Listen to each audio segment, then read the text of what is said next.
Change Your Paradigm, Change Your Life by Bob Proctor. Chapter 1, Your Awesome Power to Change. This is going to be an incredible book for some of you.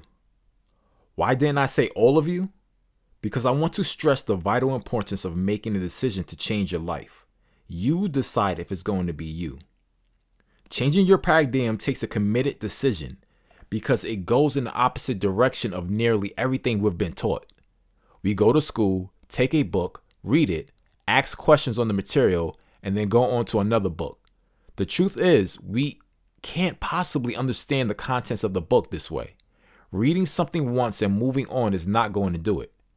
Our paradigm was built through repetition, constant spaced repetition, and that's the way it's going to be changed. But this makes little sense to most people. They're relating to the way they have been and the way they were educated in the past, when they weren't really being educated at all. They were merely gathering information. You'll see people with very impressive degrees from prestigious universities who are struggling through their life. They don't have enough money. They don't hold down a good position. And if they have their own company, they go bankrupt or go out of business. You think, they're so smart. How could this possibly happen? The truth is, they're not very smart at all. They've gathered a lot of information, but they don't use it. Their behavior is controlled by their paradigms, not by the information they've got. They're not doing what they know how to do. For some strange reason, they never figure it out. They never stop and analyze their own behavior in relation to what they know. Over the years, I have found that most people who are highly successful have unconscious competence. They cannot articulate why they're doing so well. They may be multimillionaires and they may have built prestigious organizations, but they cannot transfer this knowledge to their children because they don't know why they're doing it. They'll say, well, I just do it. People think these individuals are pretty smart, but it's got nothing to do with being smart. It has to do with their paradigm because the paradigm controls us to an enormous degree. Success in any undertaking totally depends on what's going on inside our minds. It has got nothing to do with what's going on outside. Some people do extremely well even in the face of bad economic conditions. Even during the Great Depression, not everyone was out of work. Not everyone was broke. Some people did very well, earning millions of dollars. Why did they do very well? What was going on? Why did a few people win? They built their success in their minds. It has to come from the inside out, not from the outside in. We're being controlled by our outside world because we've been trained that way. We've been programmed to let outside world control us. Paradigms and habits. As I've said, just thinking positively isn't going to do it. That's an illusion. It takes a change in paradigm, and a paradigm is a multitude of ideas that are fixed in our subconscious minds. Ideas that are fixed in our subconscious mind are known as habits. A paradigm is a multitude of habits that are fixed in our subconscious mind. A habit is an idea that expresses itself without any conscious thought. You just automatically move. You drive your car primarily by habit. You don't have to think to do it because you've been programmed. If you objectively observe your own behavior for 2 or 3 hours from the time you get up in the morning, you'll see that most of your behavioral patterns are not going to give you the success you desire. Then you have to ask yourself, why am I acting this way? Every day you do the same things because you're programmed to do them. We're programmed to live the way we're living. First of all, we're programmed genetically. That's why we look like our relatives. It's built right into our genes at birth. Each of us is the confluence of a genetic pool that goes back for many generations. It controls us. It controls everything we're doing. A person's paradigm has nothing to do with what they learned in school. If a person has a bad paradigm, they're going to lose. Even if they have a great education, their education is not going to help them. First of all, we have to understand how the paradigm is formed. Then we have to understand how it's changed, and that is something most people do not understand. It's not taught in school. There are very few seminars that teach it. When I came across the idea, I was shocked because even though I was working in this field, I didn't really understand this principle. Unconscious competence. Way back in 1961, I was earning $4,000 a year. I owed $6,000 and I couldn't see how I was going to get out of it. 5 years later, I was earning over $1 million a year, and I owned a company with branches in Toronto, Montreal, Boston, Cleveland, Atlanta, and London. I was being very irresponsible. I was living in London. I had moved over there and started a company. I'll go to the Playboy Club and play roulette. I didn't care if I lost the money because I knew that money was coming in and how to get it. One day I stopped and asked, how did this happen? Why did my life change so dramatically? I couldn't answer this question. I didn't know why. I had been raised to believe that if you're going to earn a lot of money, you've got to be really smart. I knew I wasn't very smart, but I was earning a lot of money. Then I also been raised to believe that if you don't go to school, you'll never get a job. I hadn't done this. I went to high school for 2 months. I didn't have a good job. I owned the whole company. That's when I started to check almost everything I was raised to believe. And I found that most of it wasn't true. Can one person be better than someone else? No. No one is better than anybody else. Their results may be a little better. They may earn more. They may be more productive. They may be able to run faster. But we're all exactly the same. If you took us all and put us into a fire, we're all going to be reduced to the same level. We're mass, energy, and vibration. Color, size, gender don't mean anything. We are all the same. We've got to realize we are all subject to the laws that are exact. They don't change.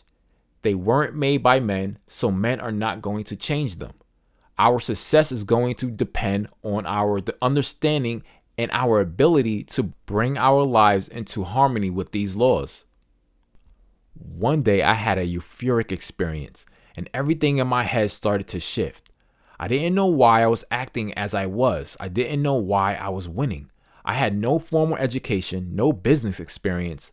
I thought I'm going to figure this out. I'm going to find out why I became successful. It took me 9.5 years of conscious and deliberate focus to figure out the answer. When I did, all I wanted to do was work at it. I was in building maintenance. I started cleaning one office and I ended up cleaning a lot of offices in a number of different cities. I left that and went to work at the Nightingale Cognac Corporation. I went from earning over $1 million a year to $18,000 a year. 5 years later, I was earning $33,000. I was prepared to pay them to let me work there because of the material they had. I thought Earl Nightingale and Lloyd Cognac were absolute geniuses. What they were doing blew my mind. I didn't know anybody else that was doing what they were doing. I wanted to learn, and I did. I studied them like a scientist. That's when I started to connect the dots. I was born during the Depression, and when I was only 6 years old, the whole world went to war. Everything was rationed. I lived through some interesting times when there was nothing but bad news. Nobody was interested in developing a child's mind. My mother was raising 3, so getting by was the main deal. In 1961, I started listening to Earl Nightingale's recordings on my little battery-operated record player, and I couldn't stop. I had never heard anybody talk like Earl Nightingale. I used to think that if God had a voice, it would be like his. Since then, I've become locked into this material. I've never stopped studying it from 1961 till today. Developing awareness. This material should be taught in schools, and even before that, you can actually teach it to a baby. We have as a people become obsessed with the development of intellect, and we ignore the development of awareness. A person can have doctorates in 2 or 3 subjects and yet be unaware of how to earn money, how to build a business, or how to develop personally. Awareness is the key. We want to become aware, I believe, of our oneness with God with infinite intelligence. The more aware we become, the more it's reflected in our results. a lack of awareness is also reflected in our results. One of Earl's most famous programs was The Strangest Secret, in which he said that you become what you think about. The more you look into that idea, the more profound it becomes. I've taken this a bit further by adding that we put the brakes on ourselves through how we choose our thoughts. We have to start by understanding that there's only one part of the universe that we can change, and that is ourselves. We can change nothing else. We can't change the conditions or circumstances around us. We have to adapt to what's going on and keep going. But we also have to understand that we're bigger than the external situations that we're facing. I really don't give those things a lot of time because they pass and something else will come. There's always something outside that will control us if we let it. I don't choose to let it. I'm in control of me. Furthermore, it's not just what we think, it's what we internalize. Because you can think something up without internalizing it. You've got to internalize these thoughts. You've got to emotionalize them, or they're not going to do you any good. If you keep them on a conscious level alone, you can be thinking of wealth and live in poverty. If you haven't internalized the thought of wealth, you're going to stay in poverty. Neville Goddard, the inspirational author and speaker, who usually went by just Neville, put it very well. He said the future must become the present in the imagination of one who has wisely and consciously created circumstances. We've been given mental faculties that no other form of life has been given. All the other little creatures in the world are completely at home in their environment. They blend in. We're totally disoriented because we've been given the mental faculties to create our environment, yet you can go right through our educational system and learn nothing about these higher faculties.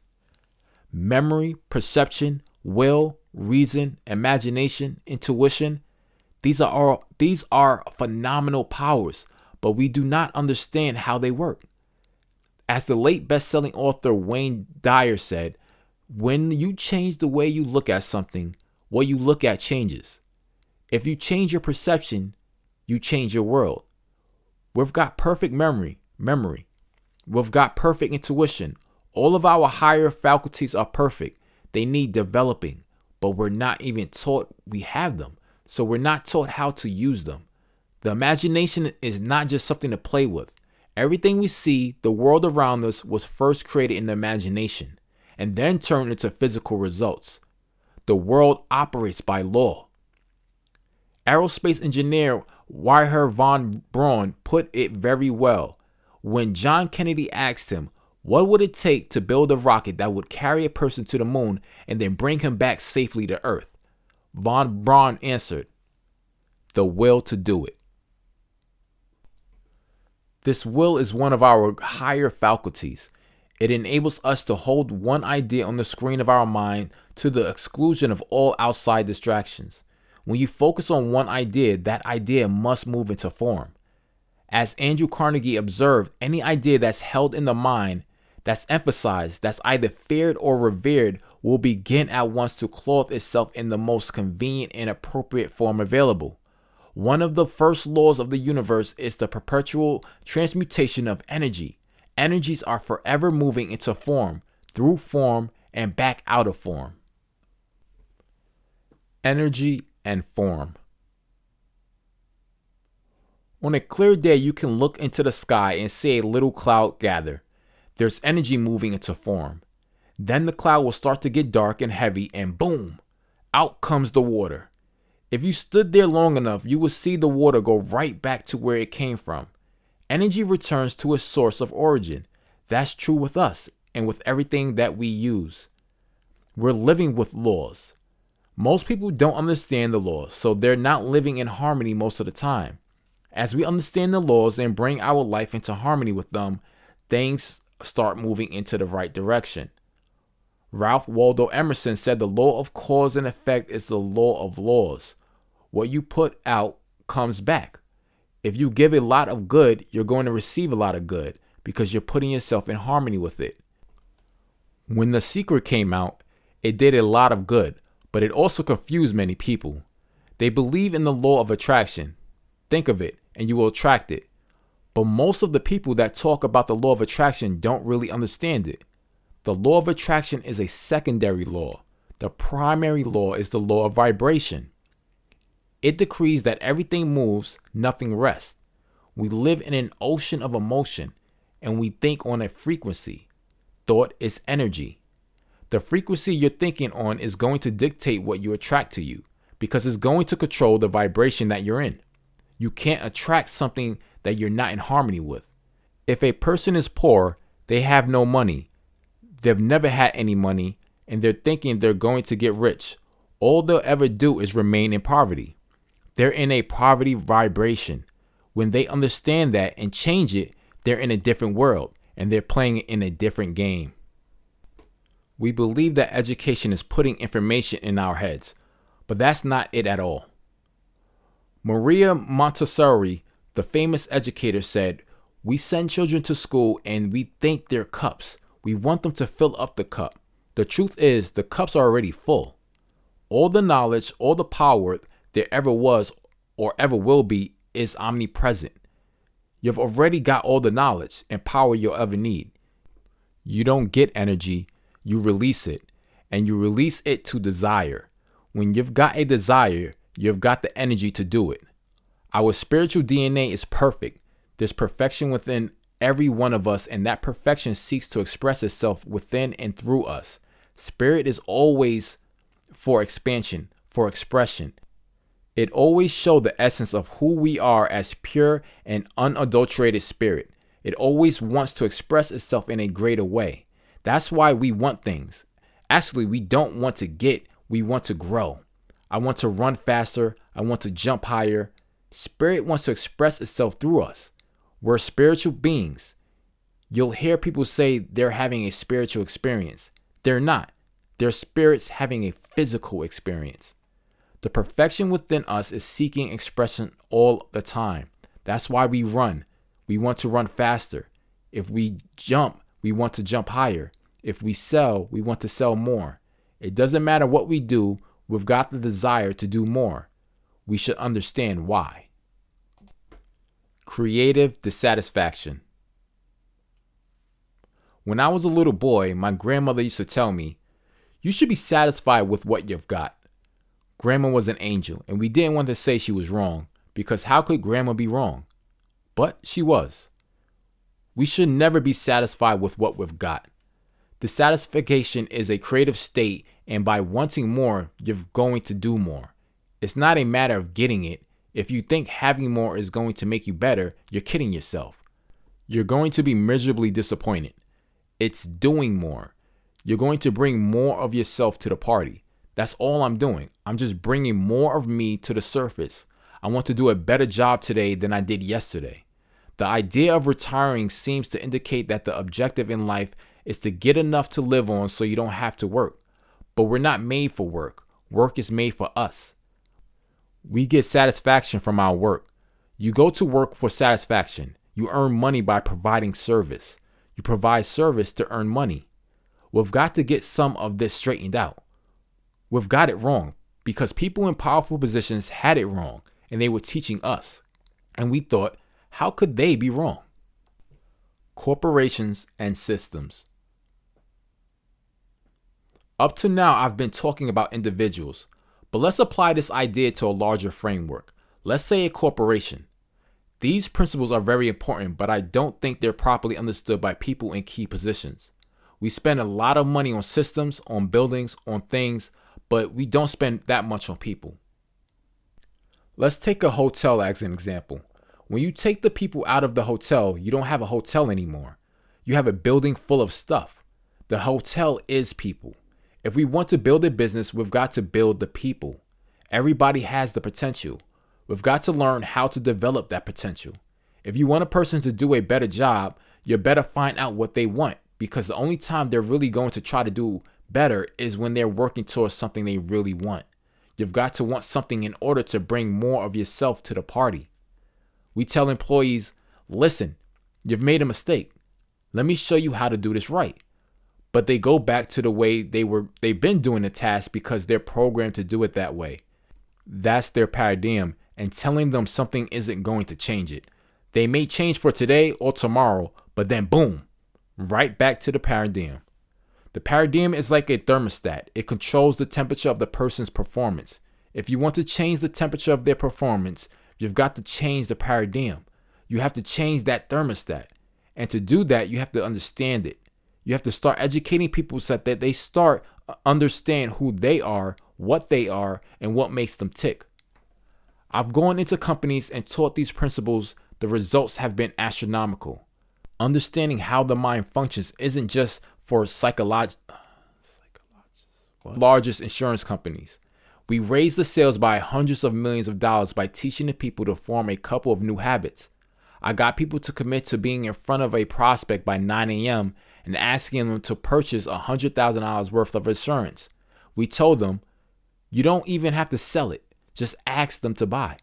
The only two things you have to do differently are to be in front of somebody before 9 a.m. and ask them to purchase $100,000 in insurance. They were selling more $100,000 policies in a week than they had in a year. I've gone into prison and seen the same thing happen. When you show a person why they're getting the results they're getting and what they have to do to change those results, there's a pretty good chance they're going to do it. If you're just trying to get them to change, they're not going to do it. People don't resist change. They resist being changed. If you decide to change, you'll change. If I decide that you'll change and you didn't, you're going to resist my efforts. We've got to make it appealing to people to want to do better, to change, and to be more productive. To do that, we have to understand what makes them tick. We have to understand how their mind functions. Understanding how the mind functions isn't just for psychologists. It's for everybody because the mind is movement. The body is the manifestation of that movement. There was a story about Mahatma Gandhi. Someone was coming through a huge crowd of people toward him and handed him a piece of paper saying, "Would you write down some profound idea message for me to take home?" Gandhi wrote down, "I am my message." If you are the leader, you have to operate at the vibrational level at which you hope the people around you will operate. You have to be living out your aims for your organization. In the same way, if we want people in an organization to understand themselves, we've got to understand ourselves. We have to be studying with them. The thing I enjoyed the most about working with Earl Nightingale was that he was forever studying. He studied all the time. And it was like Gandhi saying, "I am the message." Earl was the message. I would watch what he was doing and what he studied. On one occasion, he had a book holder on his desk with a book by the early 20th century inspirational author Thomas Troward. It was open to a certain page. "What's significant about that?" I asked. "I've been studying that for 3 months." "Same page?" "Yeah. When I understand it, I'll go to the next page." I started doing that. I've got all of Troward's books and studied them all the time. I started doing what Earl did. He was the message to me. I think that's what we've got to do. If we're going to lead people, we've got to do what we want them to do. There's no point in telling people to do something if you're not doing it yourself. Understand your program. The paradigm is the most important concept that anyone can study. It controls everything in our lives. Now, I think I've got a pretty good understanding of this concept, but I want to understand it better, so I keep studying more.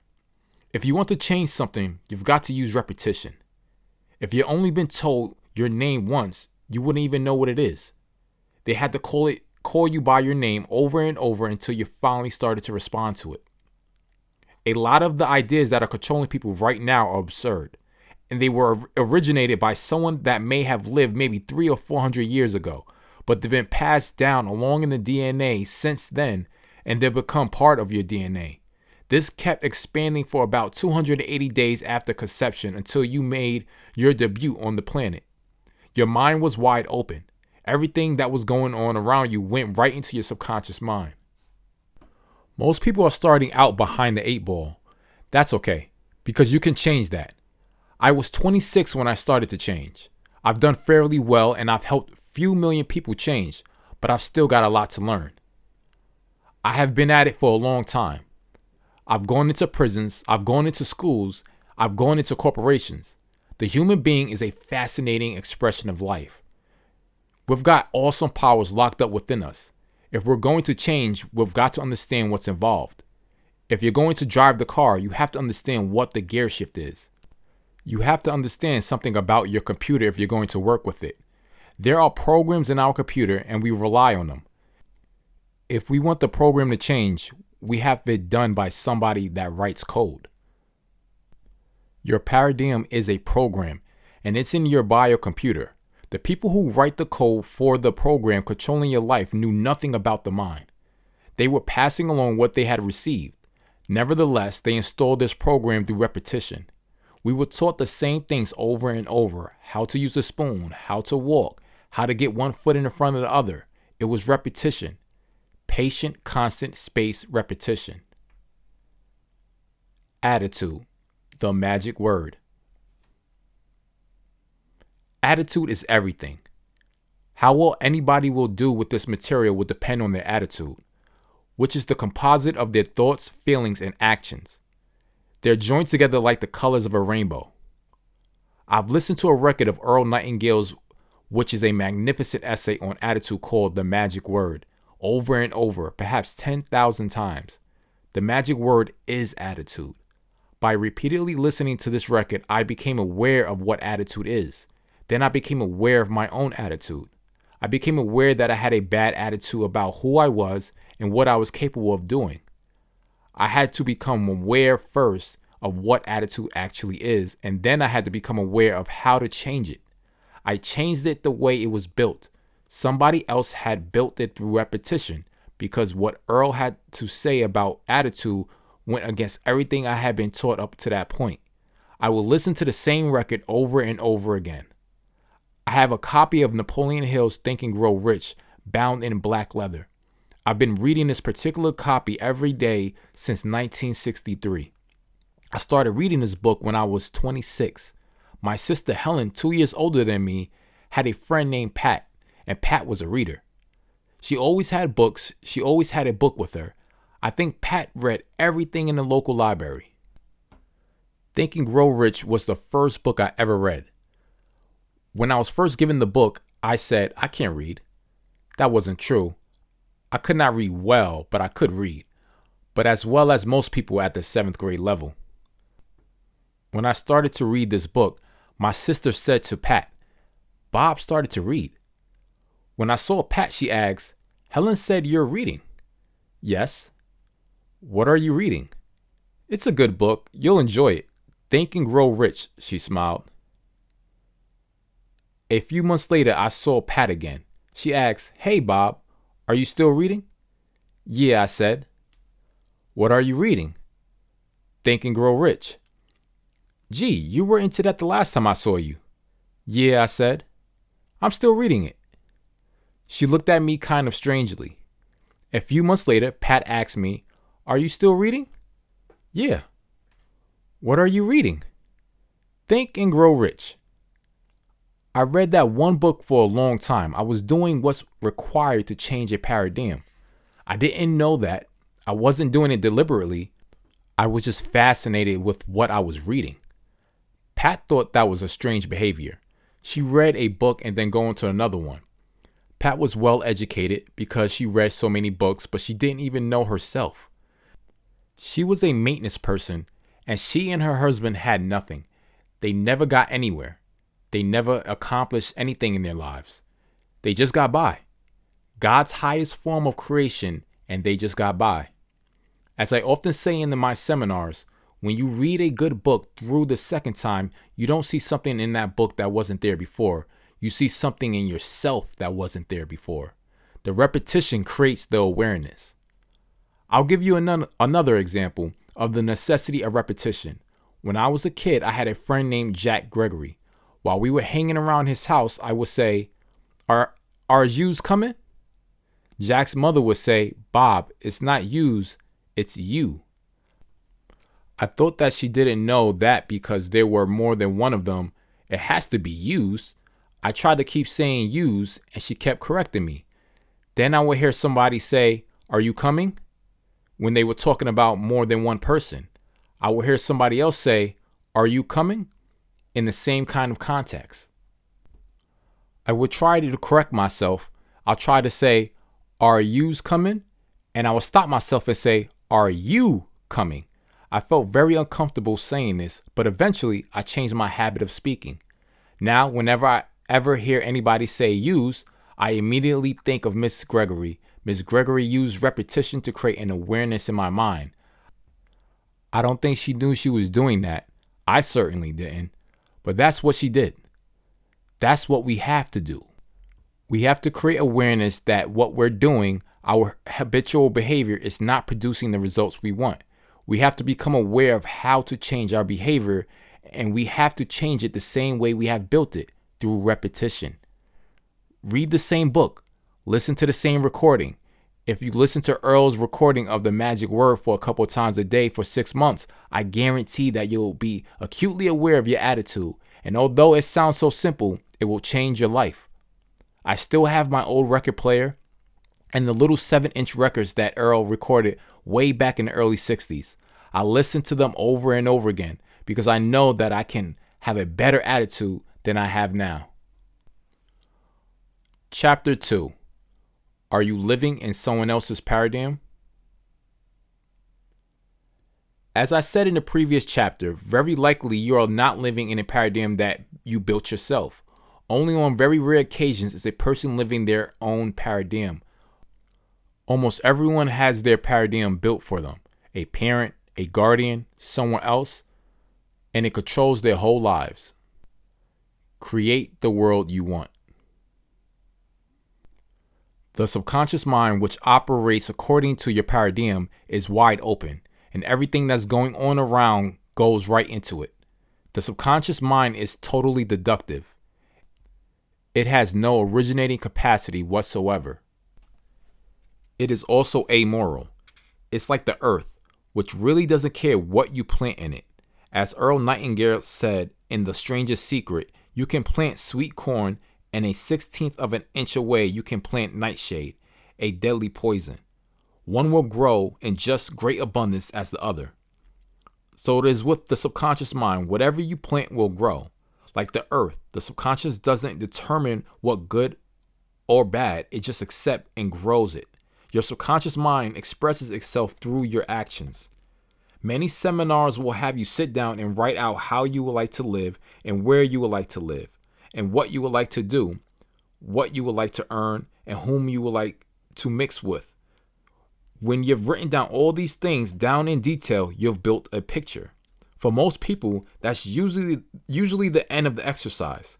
Our imagination and our reason created that picture, but it's only through repetition that you're going to plant that idea in your subconscious mind.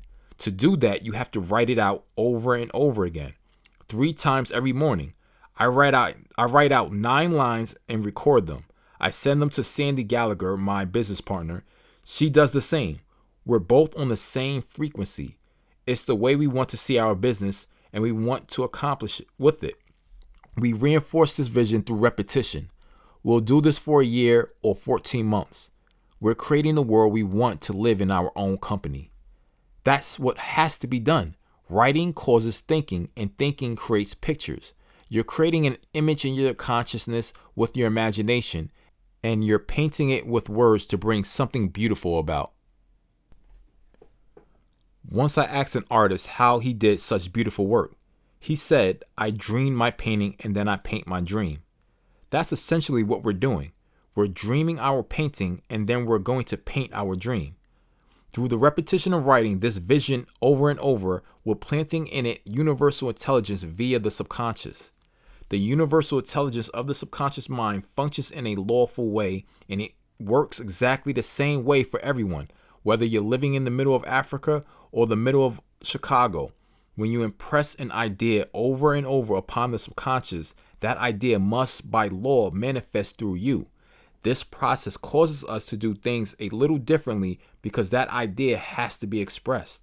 Shortly after The Secret came out, I was getting on a plane and a man got into the seat behind me. He reached over and tapped me on the shoulder.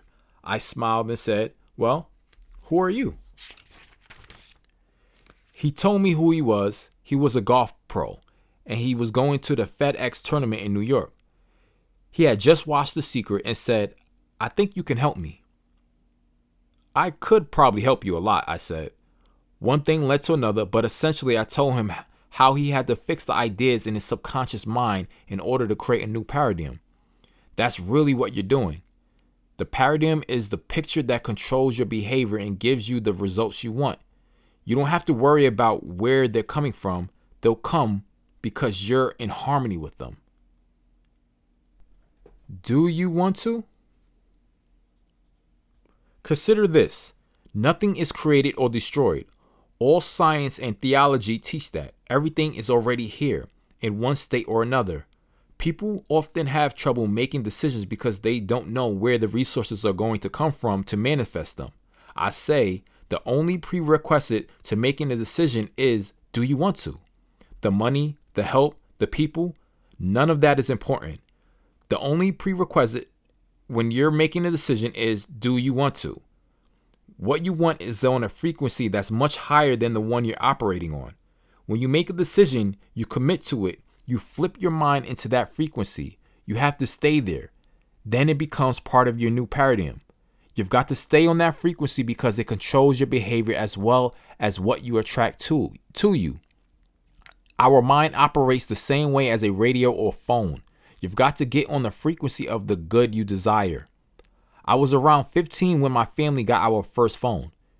It was a party line shared by probably 50 people. Why do we have to have a party line?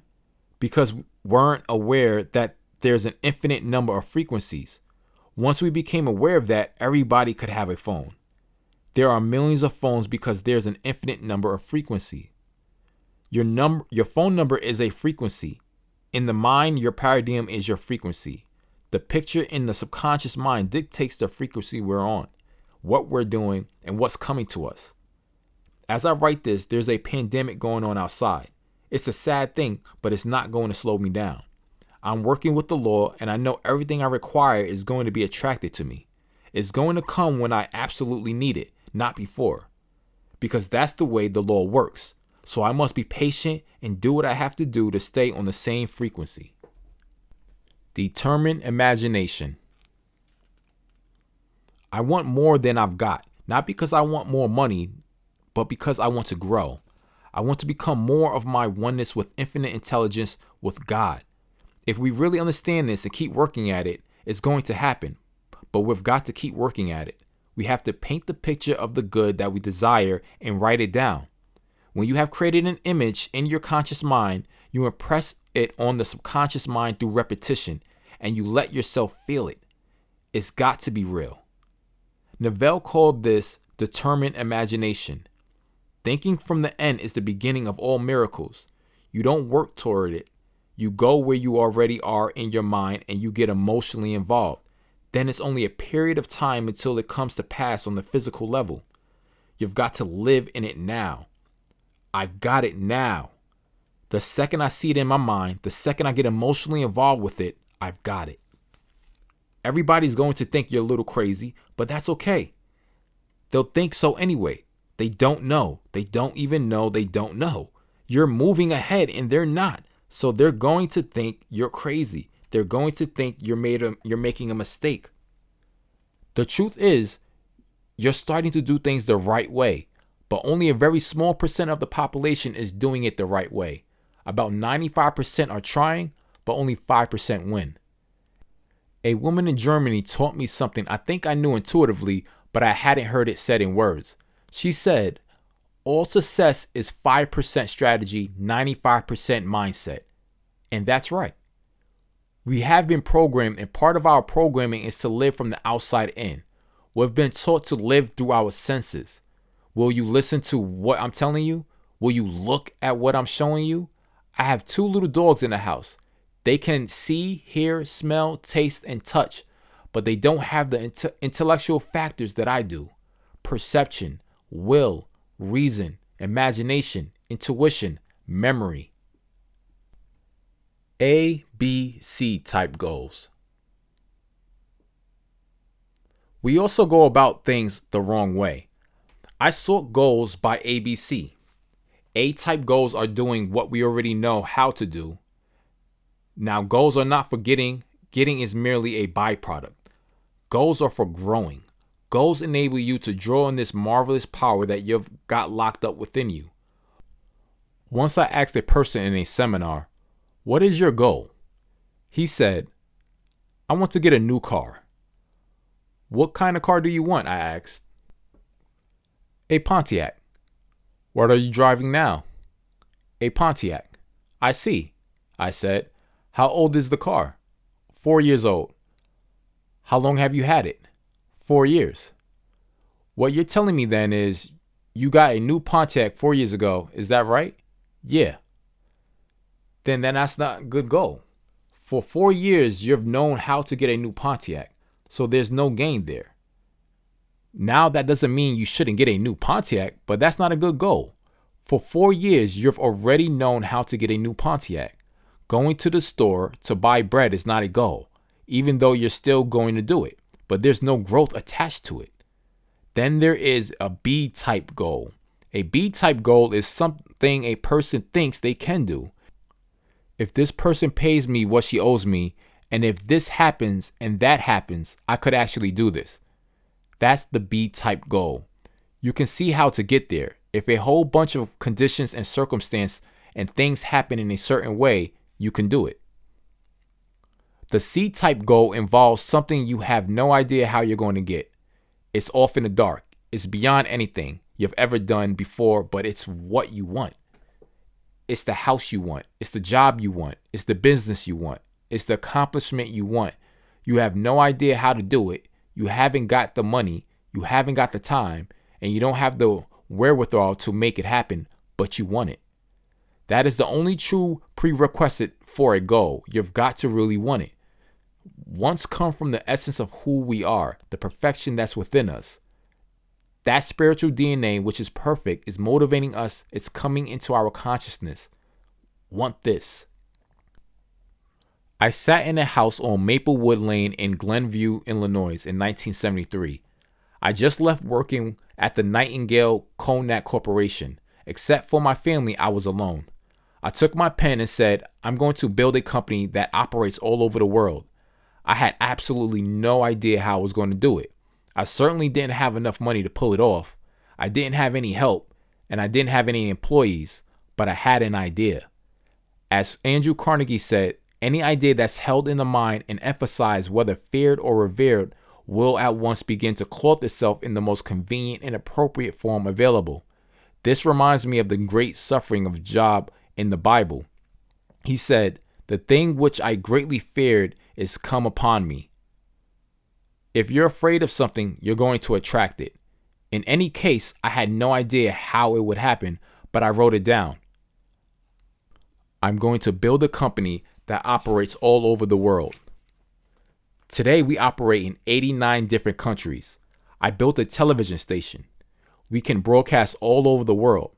When we stream in a seminar, we can go into 119 countries. That was the picture, and it's happened. Now we have some 3,000 consultants that work with us. I want 100,000. I'm a long way from my target, but I'm acting as if I'm already there because I am there in my consciousness. With the C-type goal, you're going where you've never been. Steve Jobs said, you cannot connect the dots looking forward. You can only connect them looking backwards. You see how you got to where you are, but you can't see how you're going to get to where you're going. But if you hold the picture in your mind and you stay emotionally involved, it will reveal itself. Seek first this kingdom and expansion in righteousness, and all these things will be given to you. You're going to attract everything that's necessary. If you hold the picture, everything you need will come to you when you need it, but not before. Attract what you need. Over 15 years ago, I was doing a seminar in Vancouver, Washington. A woman came who was a securities attorney. She came because somebody had told her the seminar was a management program. It wasn't a management program at all. It was a science to getting rich seminar. She fell in love with this information.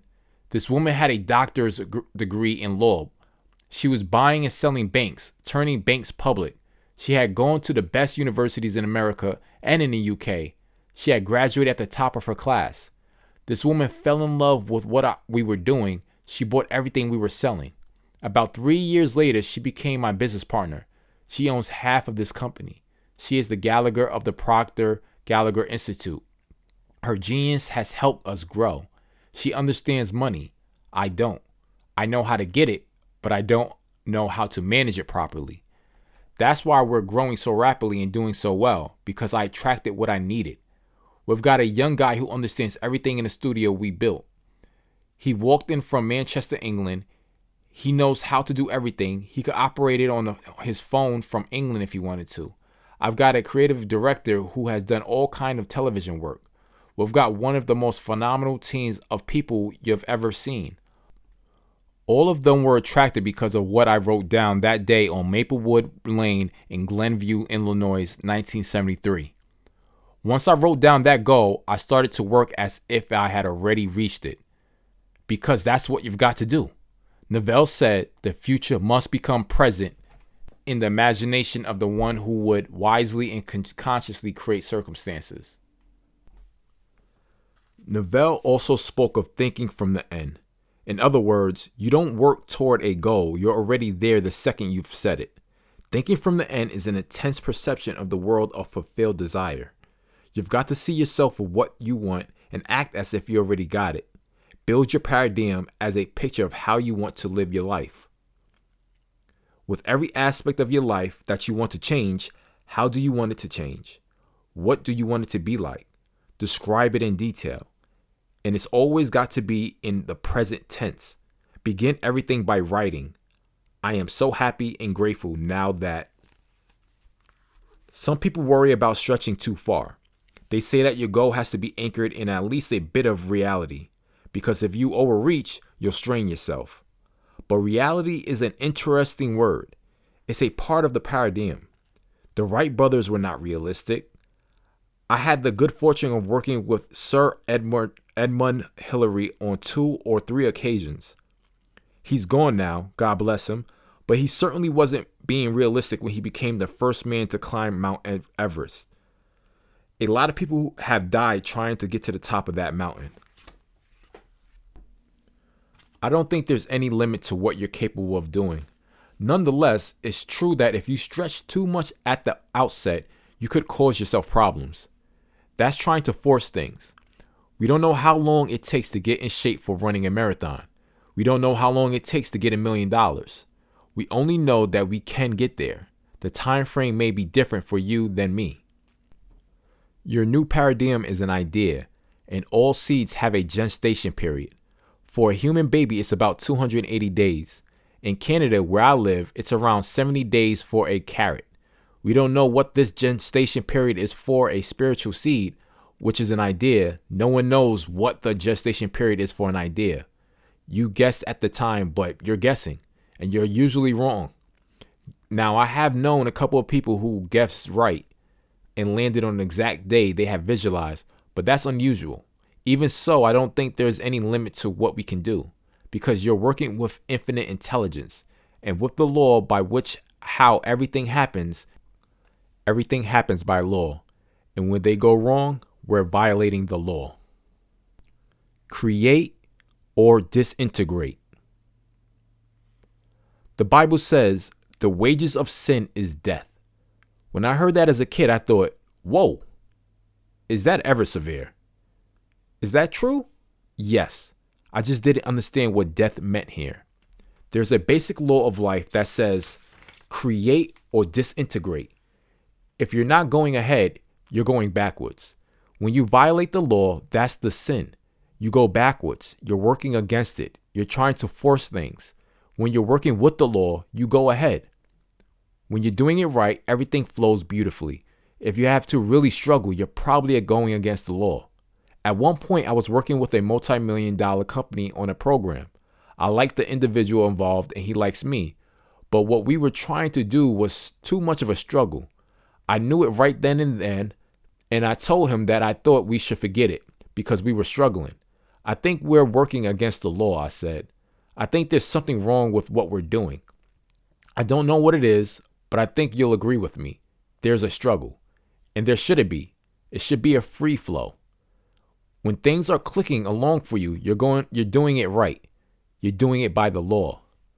Science fiction author Robert A. Heinlein once observed, in the absence of clearly defined goals, we become strangely loyal to performing daily trivia until we ultimately become enslaved by it. I relate that quote to the situation of a new baby. The baby has been inundated with trivia, the conversations that are going on around the baby, things that are deemed to be important, worrying about this, worrying about that. What if this happens? What if that happens? All of this trivia ultimately enslaves the baby. It becomes part of the baby's paradigm. That does a great deal of damage. Find your purpose. We've got to have purpose to our lives, a reason for getting out of bed. When you have a purpose in life and you're being guided by it, all this trivia will just bounce off like water from a duck because you're not in harmony with any of it. Futurist Joel Barker, who wrote a book called Paradigms, said that in order to shape your future, you have to be willing and able to change your paradigm.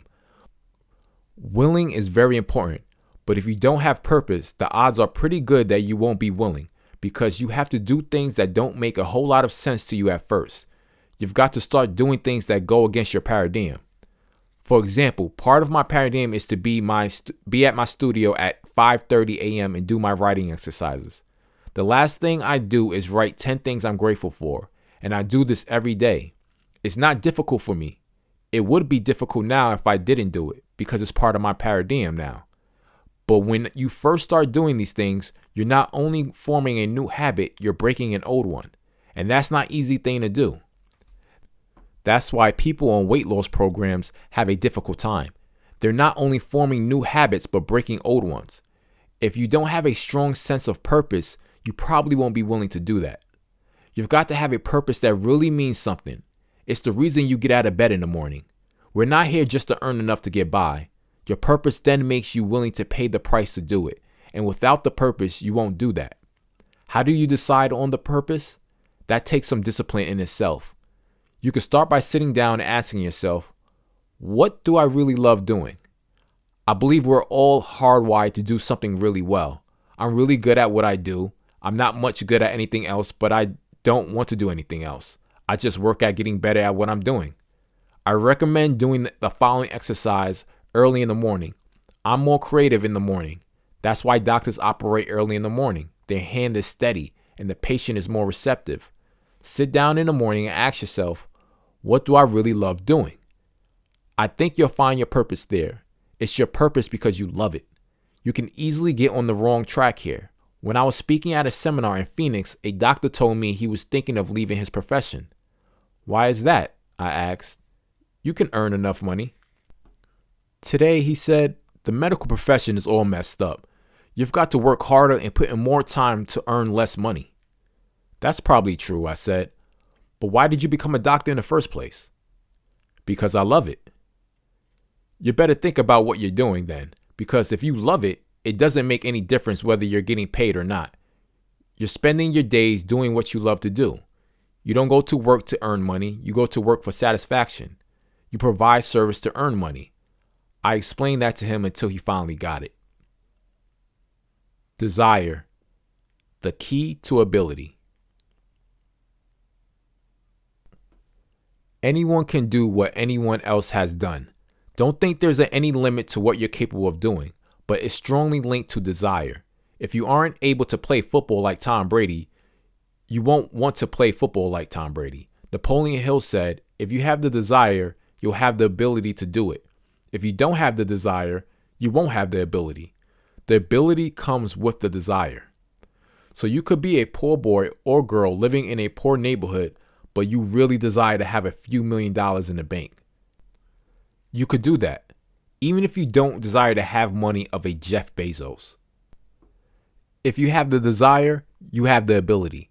Don't question how it's going to happen because you won't know that until after it happens. Hillary did not know how to get to the top of Mount Everest until after he got there. The Wright brothers didn't know how to get the plane in the air until after they did.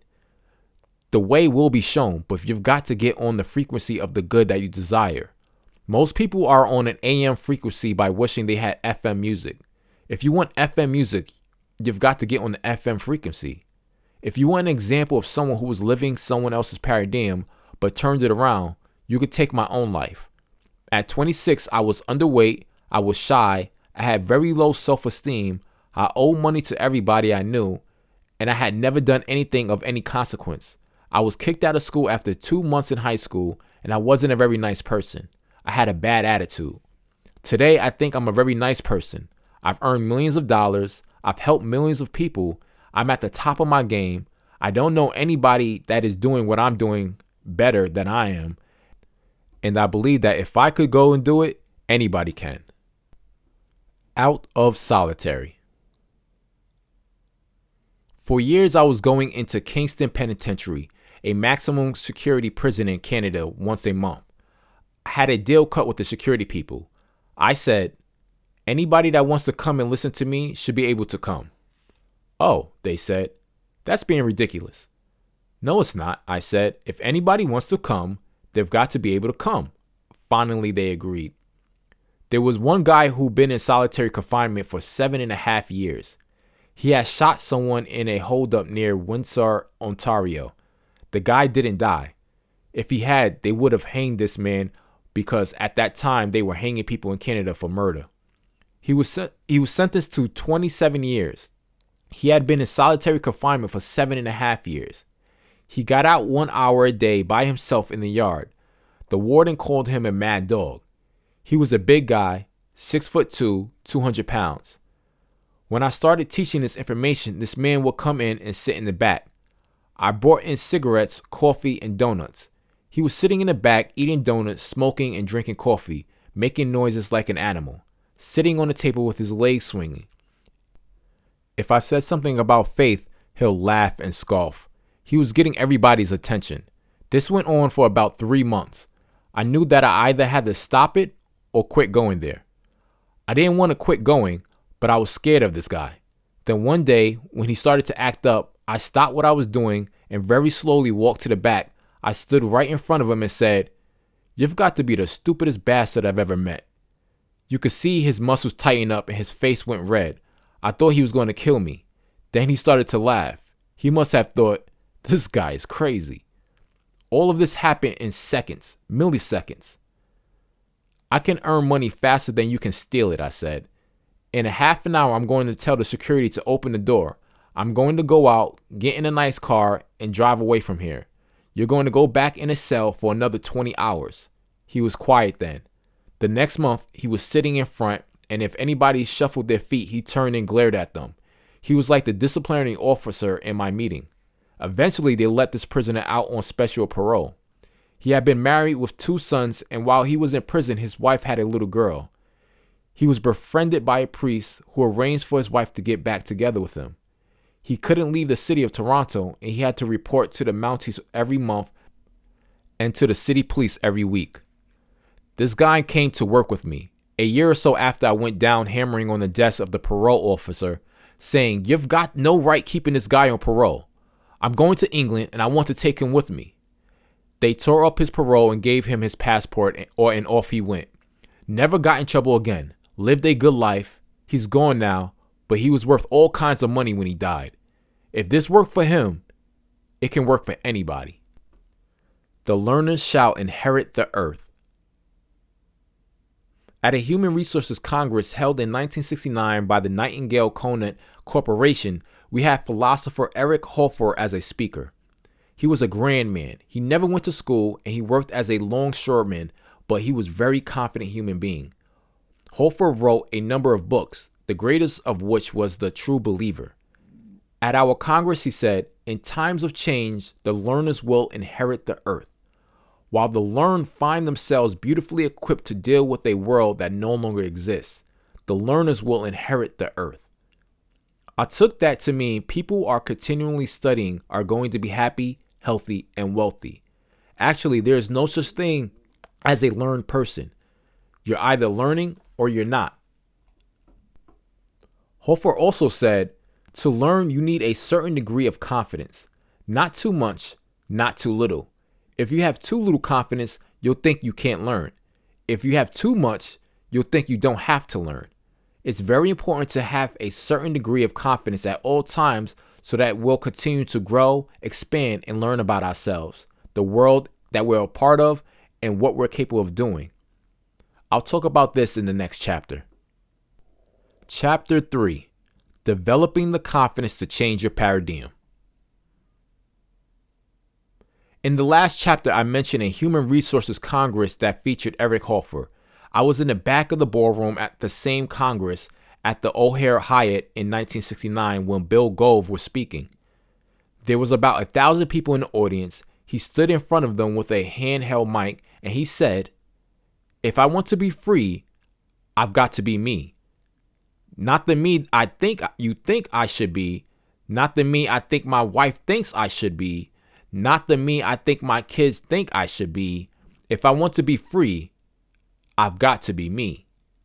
He added, "I better know who me is." He has his audience right in the palm of his hand.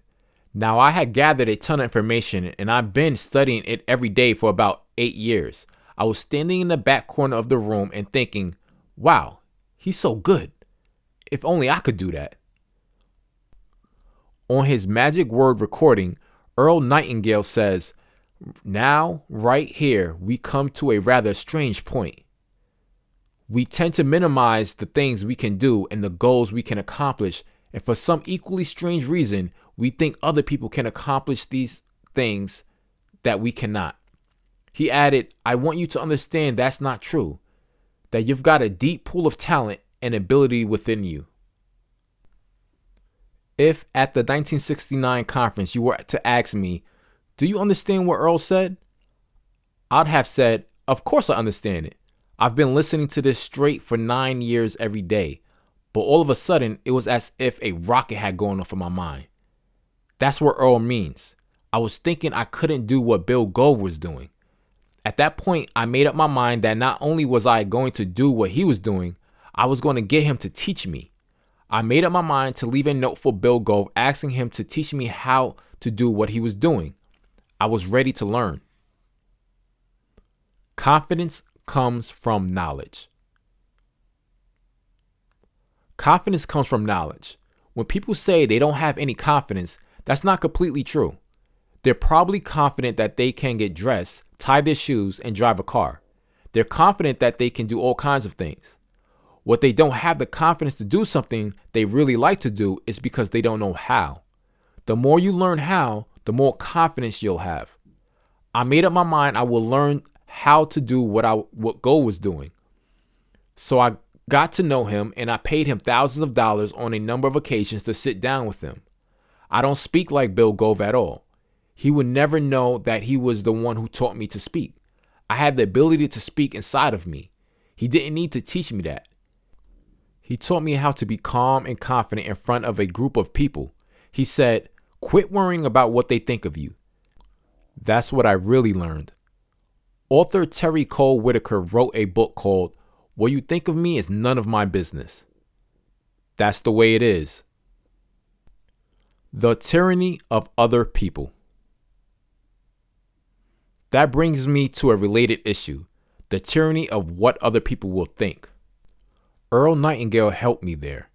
He said, if you knew how little other people were thinking, you wouldn't be concerned with what they're thinking. If the average person said what they were thinking, they would be speechless. Dr. Ken McFarland, a great educator down in Kentucky, said, 2% of the people think, 3% think they think, and 95% would actually rather die than think. What you think of yourself is very important. What other people think of you is not important. I used to be very concerned with what other people thought of me. I'm not anymore, because I realize what somebody else thinks of me really has no bearing on my life. What I think of me is everything. If I really work at being a nice person and I work at accomplishing something, other people will probably like me. But if I go around concerning myself with what other people think, I'm not going to accomplish very much. Bill Gove taught me to be relaxed in front of an audience. He said, remember, you're only talking to one person. You could have a whole room full of people, but there's only one person. You've got to get that straight in your head and be really interested in sharing something of value with the person that is listening.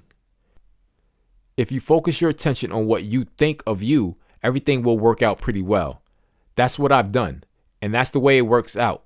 At this writing, I'm 86, and hopefully I will grow for another 10 years. But I know right now things are going very well. I like me, I like what I'm doing, and how I'm doing it. A lot of this worrying about what other people think starts early in life. When we were little kids, we would hear our parents say, "What would the neighbors think?" I've come to this conclusion. Hopefully the numbers do think, but what they think really doesn't make any difference. Most people are concerned with what other people think. They shouldn't be. They should be concerned with what they think of themselves. We've got to take a look at how we're living. Are we choosing our own path? Are we operating on an image of the kind of life we want and execute it? Or are we just trying to get by as best we can day by day? You've got to know where you are. Furthermore, you have to know where you're going. Earl Nightingale's definition of success is the best I've ever heard. Success is the progressive realization of a worthy ideal. An ideal is an idea that you're falling in love with. You are progressively becoming aware as you're moving towards the good you desire. Money, a necessary commodity. Not everyone may want to create wealth, but everyone, I believe, should put themselves in a solid financial position, since money is used for other people's products or services. It's a necessary commodity in the world we live in. Everyone can create that kind of wealth. Once I was flying on a plane to Kuala Lumpur from Toronto. It's 25 hours in the air one way, so I had a lot of time to think.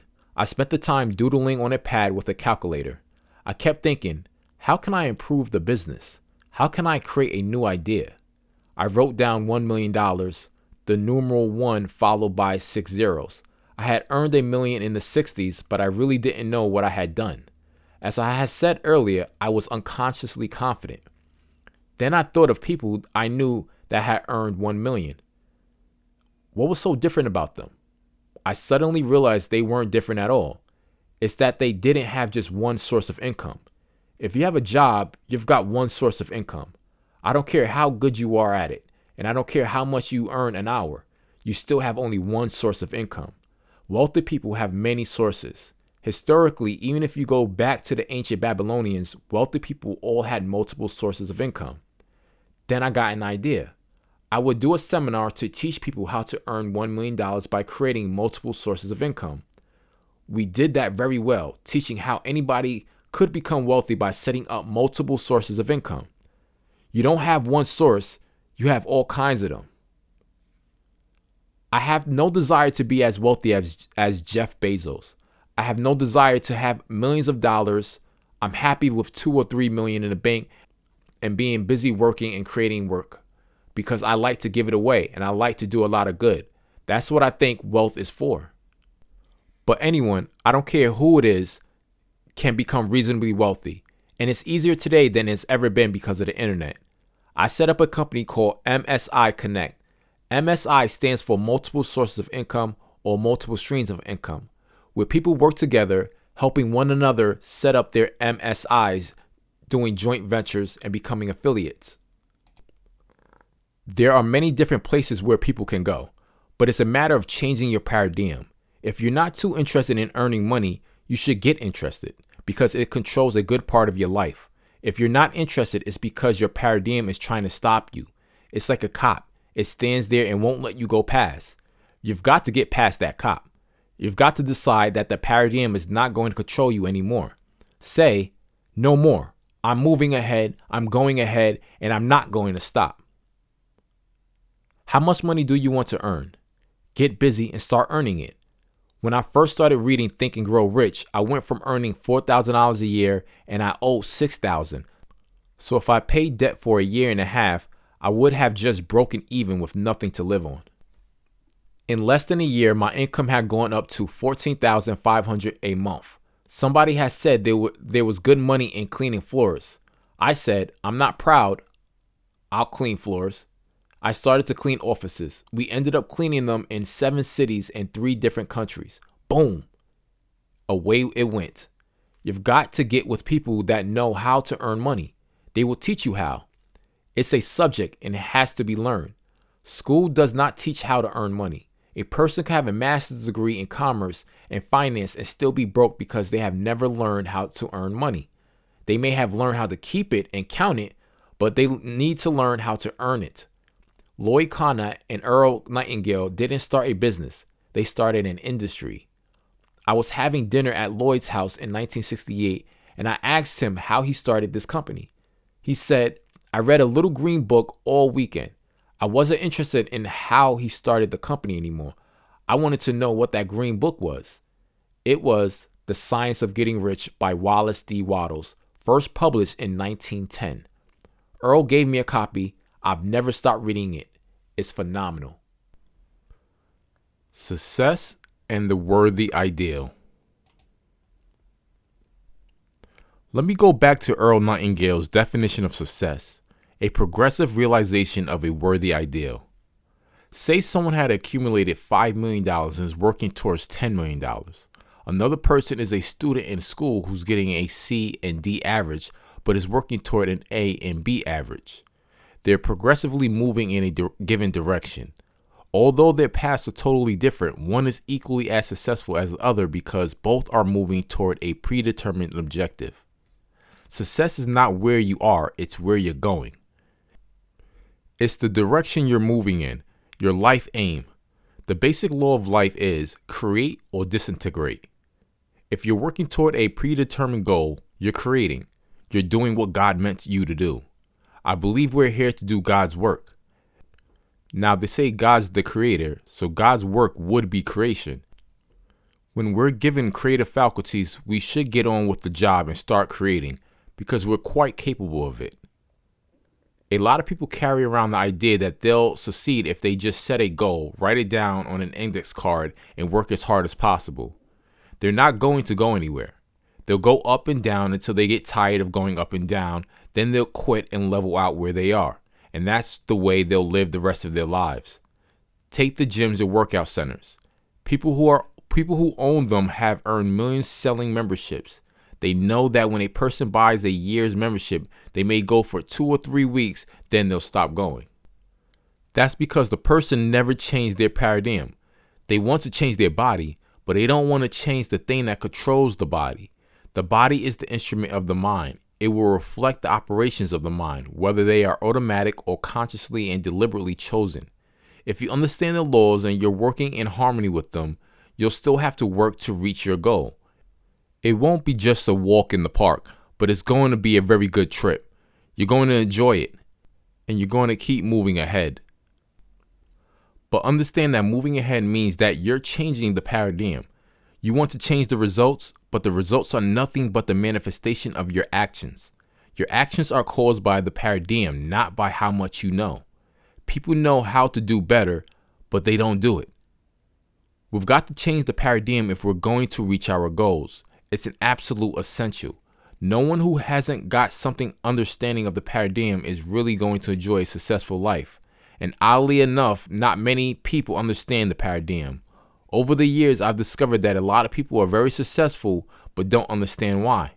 They have built a very good paradigm, but they don't have the satisfaction of knowing why they're doing well.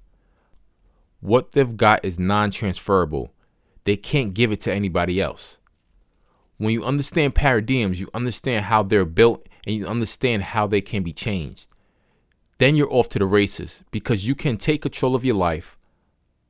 I've seen some beautiful things happening in people's lives when they understand these principles. It doesn't matter what happened in the past or where you're starting. What matters is where you're going. When I started, I had a bad work record and a bad attitude with nothing going for me. But none of that mattered. As it says in the Bible, let the dead bury the dead. That's good advice for dealing with the past. First of all, you have to take into consideration that you do have a paradigm. I've got one, you've got one, and the paradigm dictates how well I'm going to do today, tomorrow, and the near future. If I want to do better than what I've been doing, I'm going to have to change the paradigms. I'm on a constant educational process of changing my own paradigm and improving it. The paradigm is your habitual way of living.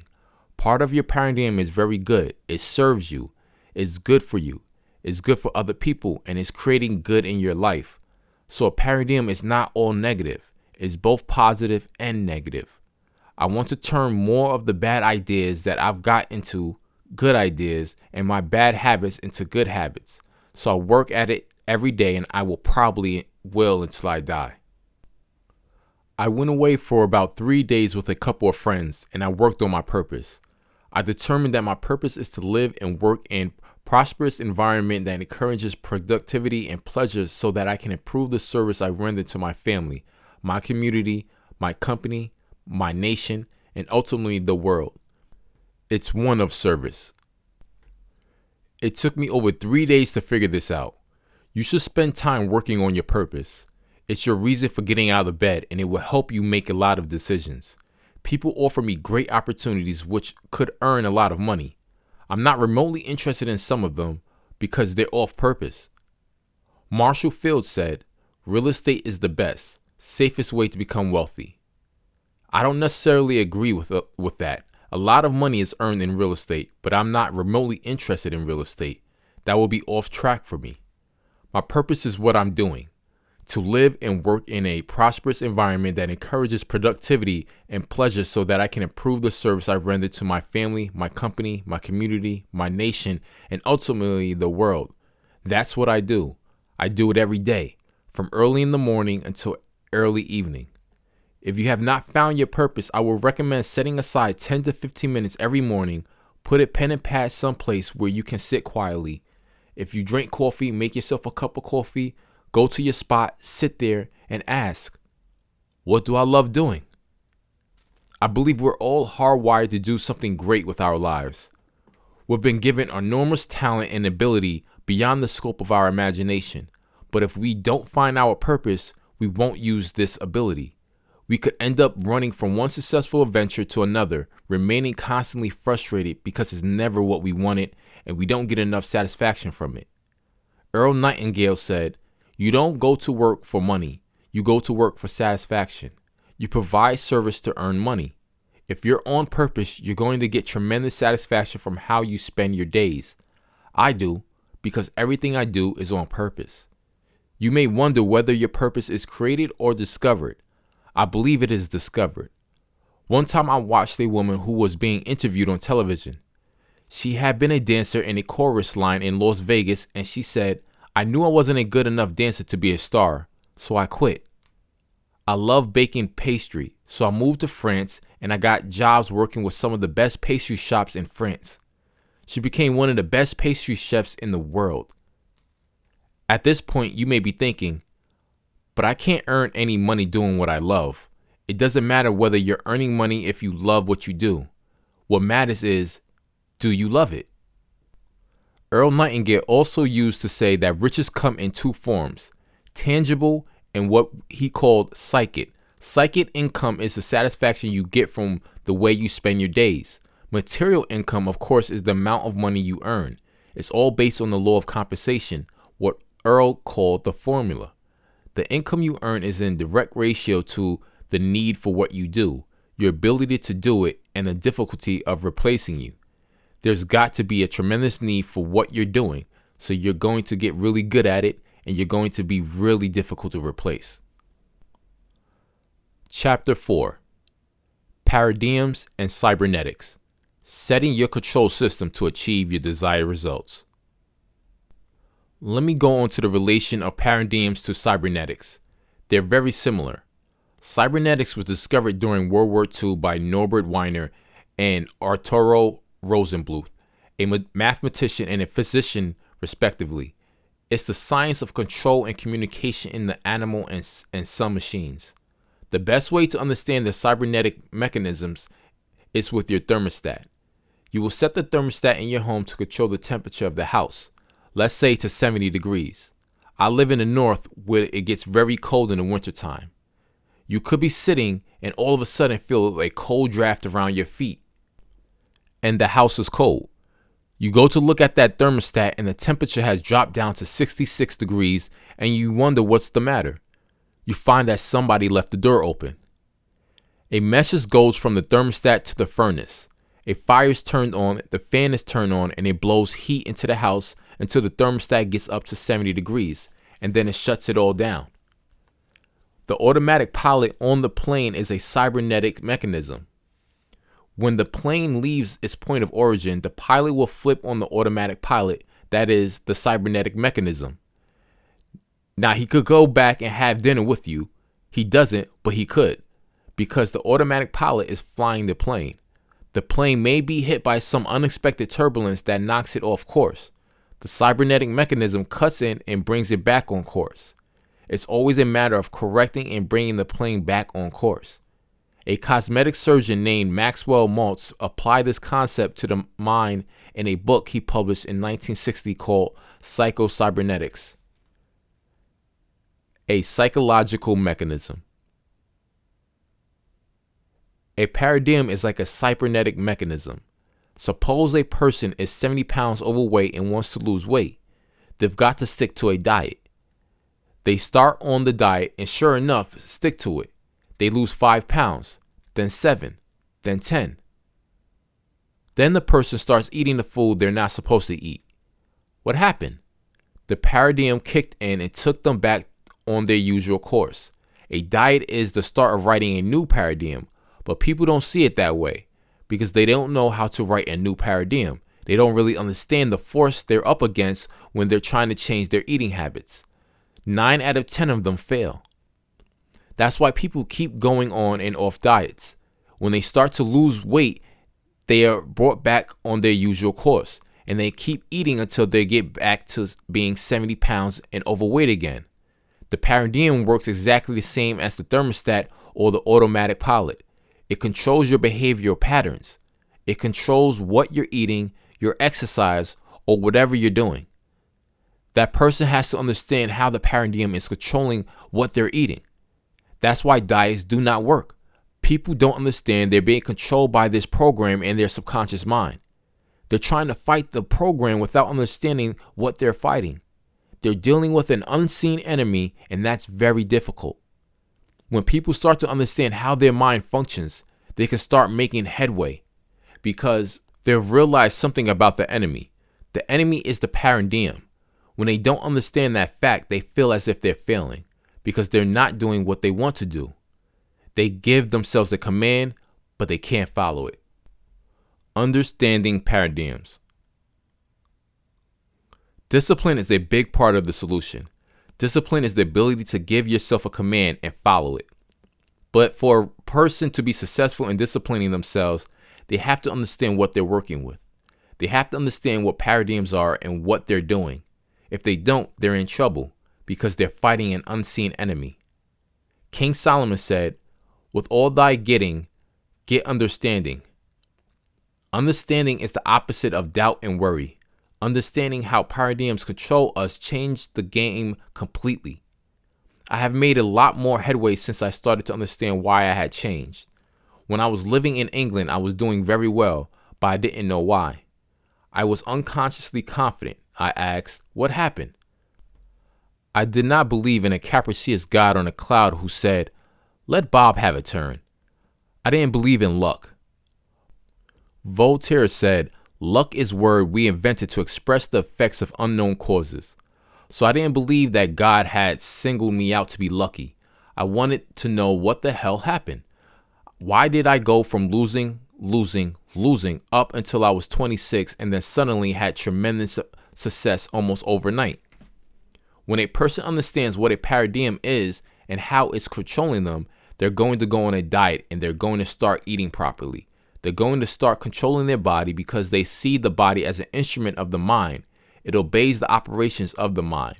In his book, As a Man Thinketh, James Allen wrote, the body is a delicate and plastic instrument which responds readily to the thoughts by which it is impressed, and habits of thoughts will produce their own effects, good or bad, upon it.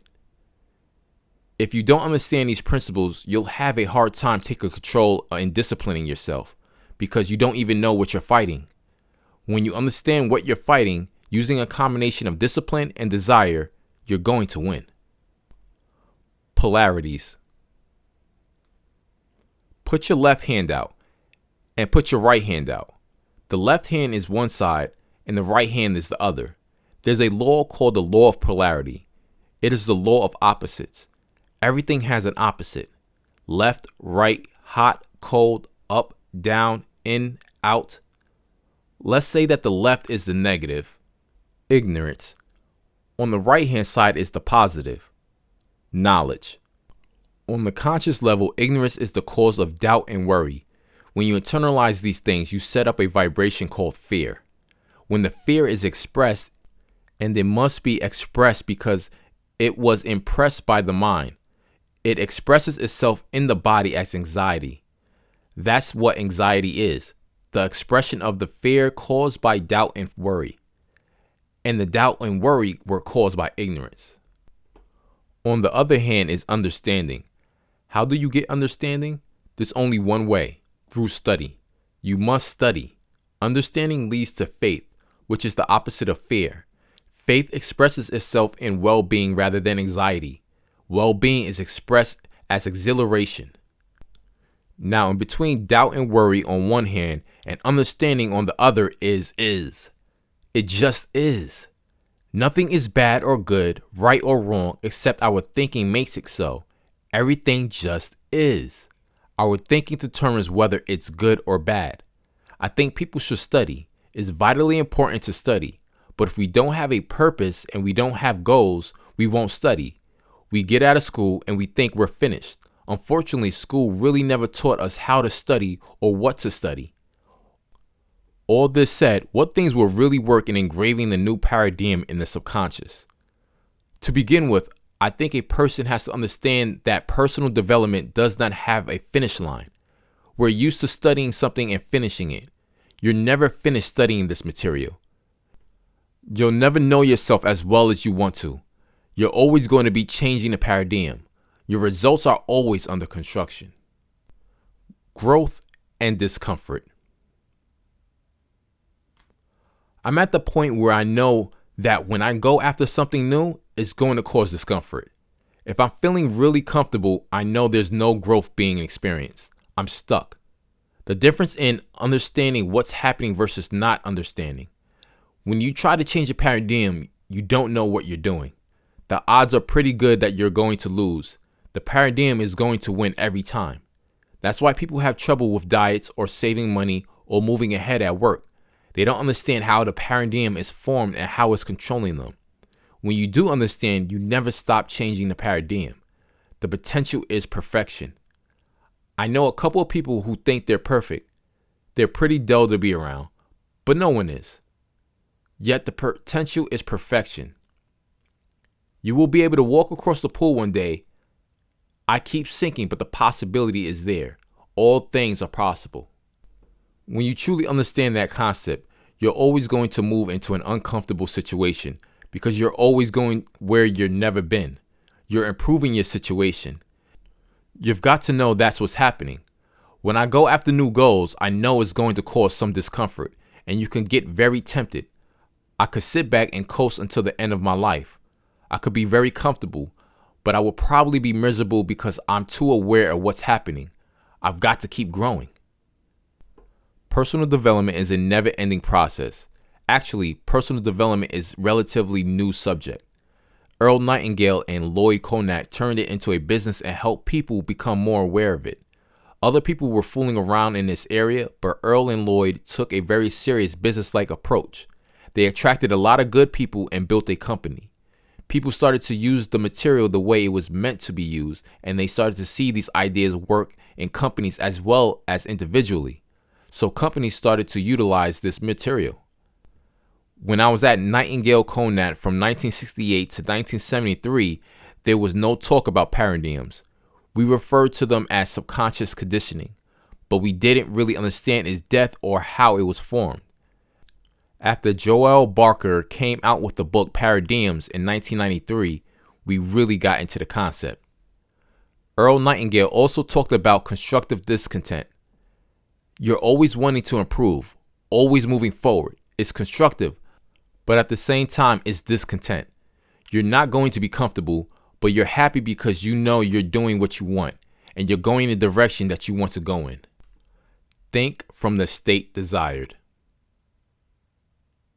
When people think of the intellect, they think of left brain logical functions, whereas the things that impress the subconscious are more orientated toward the right brain, affirming a goal with great emotion and creatively visualizing that goal in ways that impress it visually on the mind. These practices help shift the paradigm. Neville brought this point out in his book, The Power of Awareness. He spoke of thinking from the state desired. In other words, seeing yourself already there. That's your imagination. That's the right brain function. Thinking from the state desired is creative living. Ignorance of this ability to think from the end is bondage. People who are very left brain oriented, who went into law, engineering, or accounting, sometimes have a difficult time with this practice. But when they get it, they really get it, because left brain people are very determined. Right brain people are more fluid.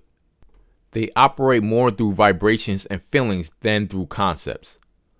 One thing that stops many people from changing their paradigm is logic. But take a look at all the great breakthroughs, such as Hillary climbing Mount Everest with Tenzing Norgay. Nobody had ever done that before. Hillary had to do what was totally illogical. The same with the Wright brothers. It was totally illogical to believe that anything heavier than air was going to stay up there. They were totally illogical, but they did it. In every great breakthrough, people defy logic. People say, you've got to be realistic. No, don't be realistic. When I'm setting a goal, I don't want to be realistic. I want to be totally illogical. I have problems about this with people in our own company from time to time, although they're getting more used to me. If something is practical, I don't want to do it. I want to do something totally illogical. For me to sit in my den and say, I'm going to build a company that operates all over the world, that was totally ridiculous. I didn't have enough money to pull something like that off. I had no idea what I was going to have to do, but I knew I would do it. Hillary knew that he'll get to the top of Everest. He went in 1951 and failed. He went again in 1952 and failed. He had to go back in 1953. For 3 years in a row, he went at it. The guy was a beekeeper from Auckland, New Zealand. People had died up there. When he said, I'm going back again in 1952, everybody got angry with him. You've got no right doing that. You have responsibilities. The Wright brothers' father was a bishop in a very conservative denomination, and he told them they were going to burn in hell for suggesting they could fly. All the great breakthroughs have been totally illogical. If you really want to live up to your potential and you're not trying to please everybody and his brother, set some goals that scare the daylights out of you. If you know you're going there and you're working in harmony with the law, you know it has to happen. It doesn't always happen when you want it to or when you think you need it, but you know it has to because you're on that frequency. When you get on the frequency of the good you desire, it's got to become your new home. It becomes the place from which you see the world. You're the only one who's going there. Not your wife, not your kids, not the next door neighbor, not the people you work with. Consequently, you're going to see things they're not able to see. If you're really going to live up to your potential, you've got to step out and really bet on you. I'm firmly convinced that we've got the potential to do anything that our imagination will show us. As Neville said, determined imagination, thinking from the end, is the beginning of all miracles. There's no such thing as miracles. Everything happens by law. There are only things that happen which we don't understand. If you accept the idea of miracles or luck or of a capricious God that blesses some and curses others, you won't fly anywhere. Chapter 5. How your beliefs affect your paradigm. Most people think of beliefs as something static and inherent. In other words, this is what I believe, and I believe that for life. It's who I am. In the political context, people say I'm liberal or I'm conservative. In terms of their personality, they'll say I'm mild-mannered or I'm an A-type person. I believe men are good at X and women are good at Y. That's the way most people are, but it's not the way they should be, because our beliefs shape everything in our life. Our paradigm is made up of our beliefs. Unfortunately, many of the beliefs that we operate with are absolutely ridiculous. They have no foundation at all. In the light of truth, they would just disappear. Furthermore, we did not originate most of these silly beliefs. Beliefs is a very interesting word. It played a big role in my life. I was trying to figure out why I was winning. I couldn't get anybody to answer me to really tell me why. I knew that there were only two sources of references, science and theology. I got into the various religions. I read the Quran, the Torah, the Bible, the Book of Mormon. It didn't matter where I went. Everywhere it said, you've got to believe. William James at Harvard, way back in 1900, said, believe and your belief will create the fact. But I wondered, how do you believe it? I didn't know the answer to that. How do you change your belief? Why do I believe what I believe? One thing led to another. This went on for a few years. I could not figure it out, and I couldn't get anybody to answer it. Belief and reevaluation. One day I was having a meal with Val Vanderwall, who was a mentor of mine. In idle conversation, he said, our belief system is based upon our evaluation of something. And frequently, if we reevaluate a situation, our belief about the situation will change. When he said that, it was as if bells have gone off in my head. And I said, wait a minute. What did you just say? I had him repeat it. Our belief system is based upon our evaluation of something. And frequently, if we reevaluate a situation, our belief about the situation will change. It suddenly dawned on me. All of a sudden, I knew why and how my life had changed. I knew everything that I was looking for. With all the records that I played and the books that I read, I would be taking notes. What I was doing all the time was reevaluating who I was because all the information that these speakers and authors were sharing was about me. They were talking about the truth about myself. I was reevaluating who I was. I went from thinking that I didn't have anything going for me, that I was a useless character, and I let my past dictate my future, to decide that I would have to change. This process does take time. It doesn't have to take as long as it did with me because it took years to learn what I'm explaining to you. Although I didn't realize then, I was changing my belief system by listening to those recordings over and over. It's the repetition that alters what's going on inside of you. It's the repetition of hearing an idea that will change your belief system. When you keep listening to a recording tell you how good you are, and then backing that up with all kinds of evidence of why you're that good, and you listen to that over and over, you're going to start to believe it. If I tell a person a lie often enough, they're going to believe it. Hitler proved that. He told people lies, but he was persuasive that they believed him. Some still believe what he was doing was right. As ridiculous as this is, they believe it because they heard it so often. When you keep hearing the same thing over and over again, you're going to start to believe it. We heard that if you don't go to school, you can't win. That's not true. Many people that have never seen the inside of a school have built huge organizations. We were taught if you don't go to church, you're a sinner. That's not true either. Why do we believe this? Because we heard it over and over again as children. It was programmed into our mind.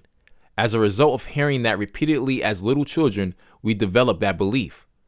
We believe it from the moment we become aware of anything. It's part of our belief system. I personally have come to that conclusion that we have to keep reevaluating our beliefs. Whenever you believe that you can't do something because of whatever condition or circumstance, it doesn't hold water. You've got to get to the point where you believe that there's something absolutely magnificent about you. There's something so incredible about us, and we can study it all our lives. As Earl Nightingale pointed out, our body is changing at the rate of about 40 million cells per second. We're in a constant evolution of change. Our belief system can change, and it is changing all the time. This change should involve upward growth, expansion, and fuller expression because we're spiritual beings, and spirit always moves toward expansion and fuller expression. It's always for the greater good, not just sometimes, always. When we can understand that and lock into it, our lives are going to keep getting better and better. Conscious versus unconscious belief. Sometimes, as they're establishing a new belief system, people can lose confidence when they don't see the results they want right away. What should people do when their new vision of themselves isn't reflected in the results in the near term? To understand this problem, you have to realize that you're dealing with two levels here, a conscious level and a subconscious level. You can believe something on a conscious level while not believing it on a subconscious level. Say you've read Think and Grow Rich and you believe that you can earn more money, but you're not earning it. Where's the problem?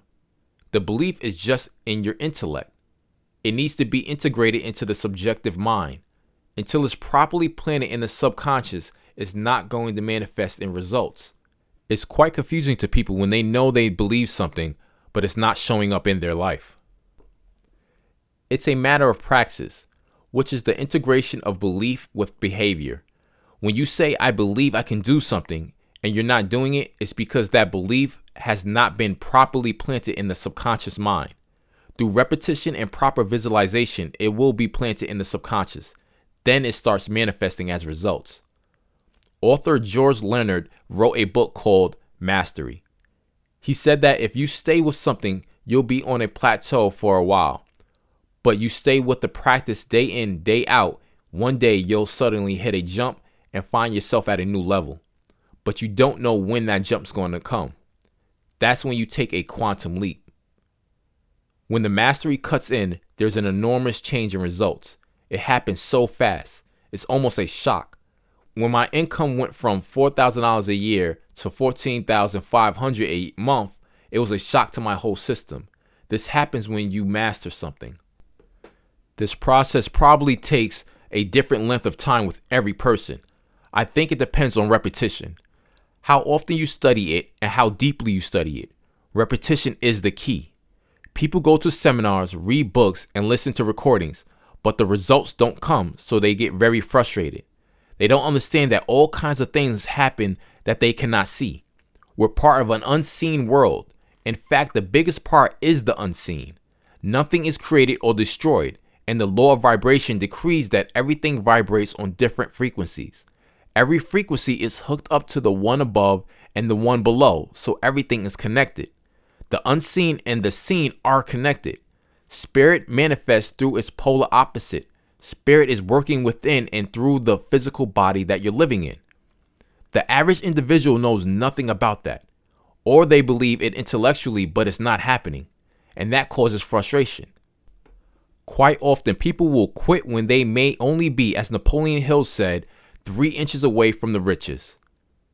In his book, You Too, Prince Pritchett wrote, "Absence of evidence is not evidence of absence."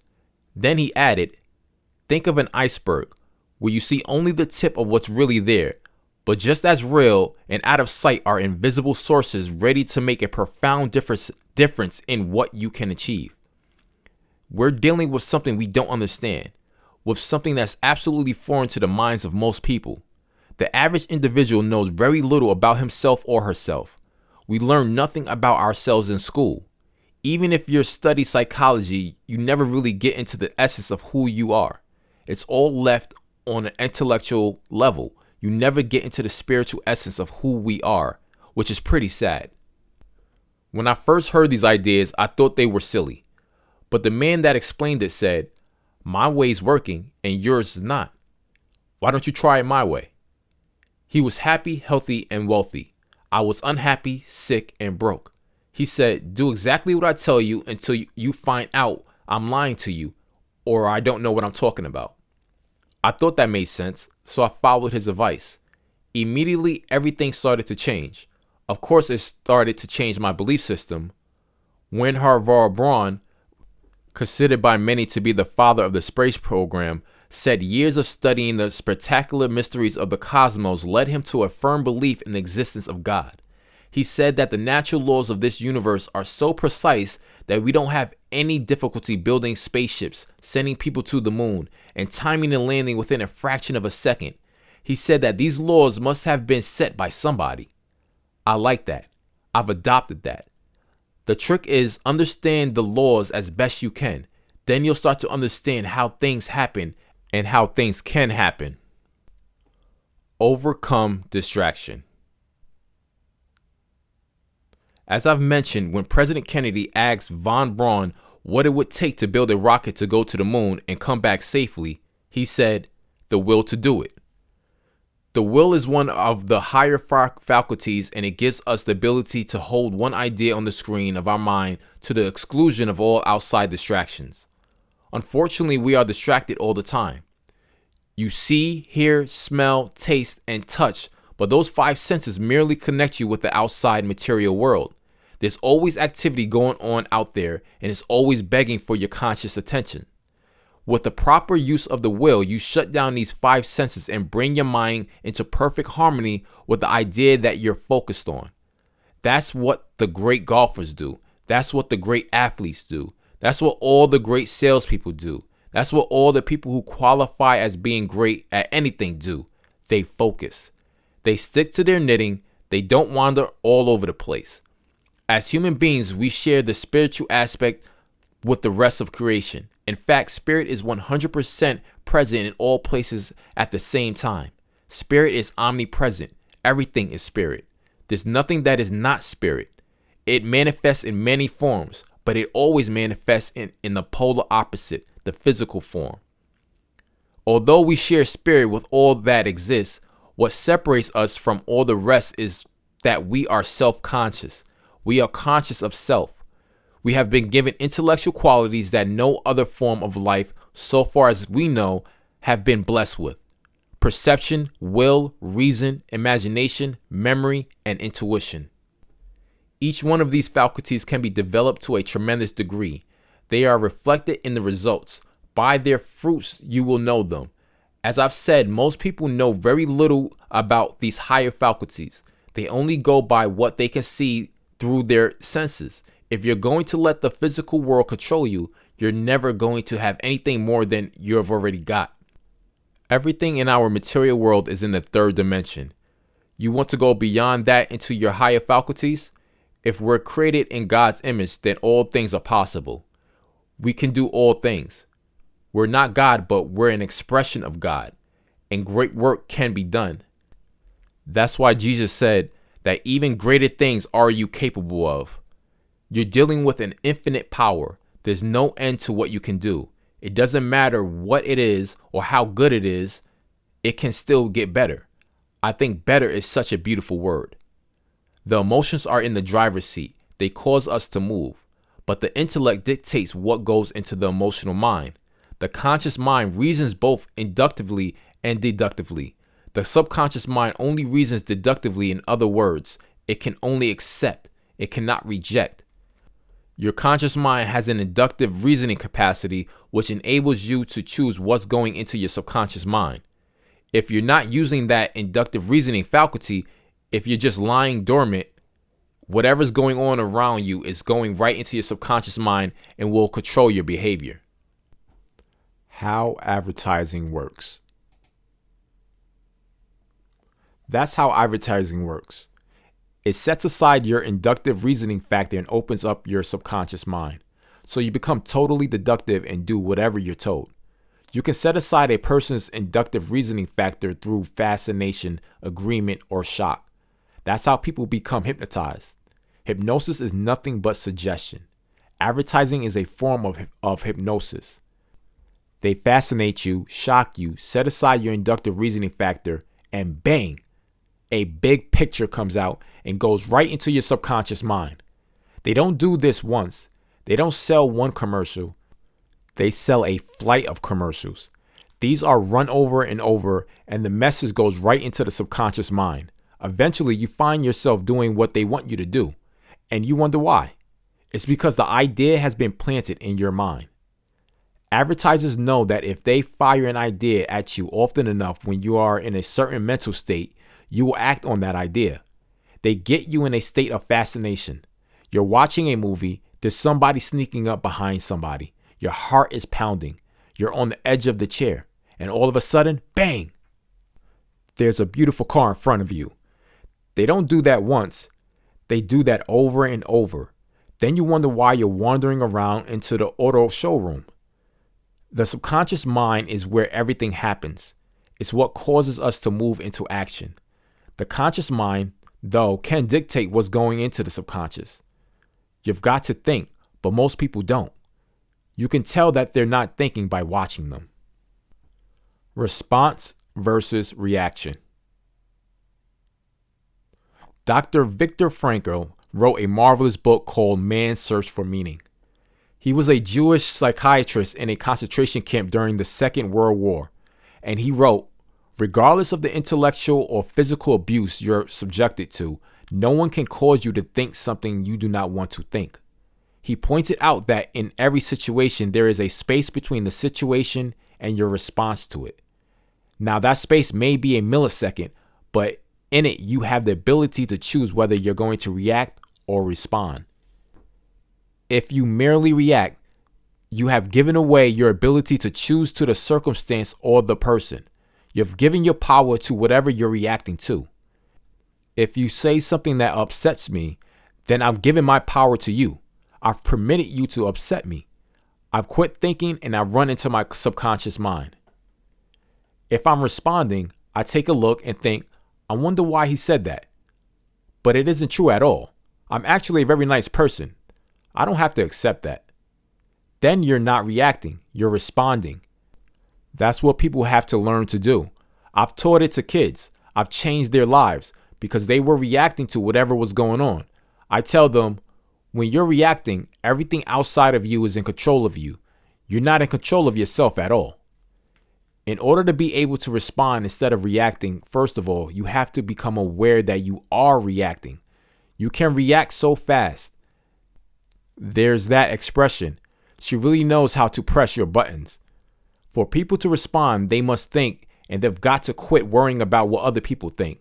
If somebody says something offensive to you, you could react to that. They get angry, you get angry back, you yell at me, I'll yell at you back. Nobody's going to win doing that. When something like that happens, stop and ask yourself, why would they do that? Why would they say that? Our whole system is structured in such a way to make us react. We're acting on suggestion all the time. With all of this nonsense, yelling and fighting and riots, people are reacting to one another. They are not thinking. Then we try and quell them with more of the same thing. Fighting fire with fire won't work. We've got to encourage people to stop and think, but we're not taught thinking in school. Thinking is a subject that can be taught, just like learning how to type or play a piano. You can be trained to use your higher faculties, the inductive reasoning powers.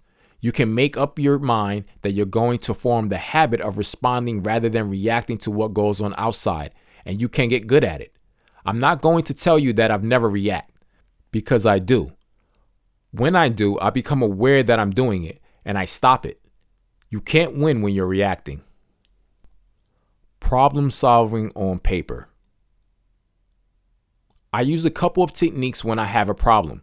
First of all, I write it out on a piece of paper as clearly as I can.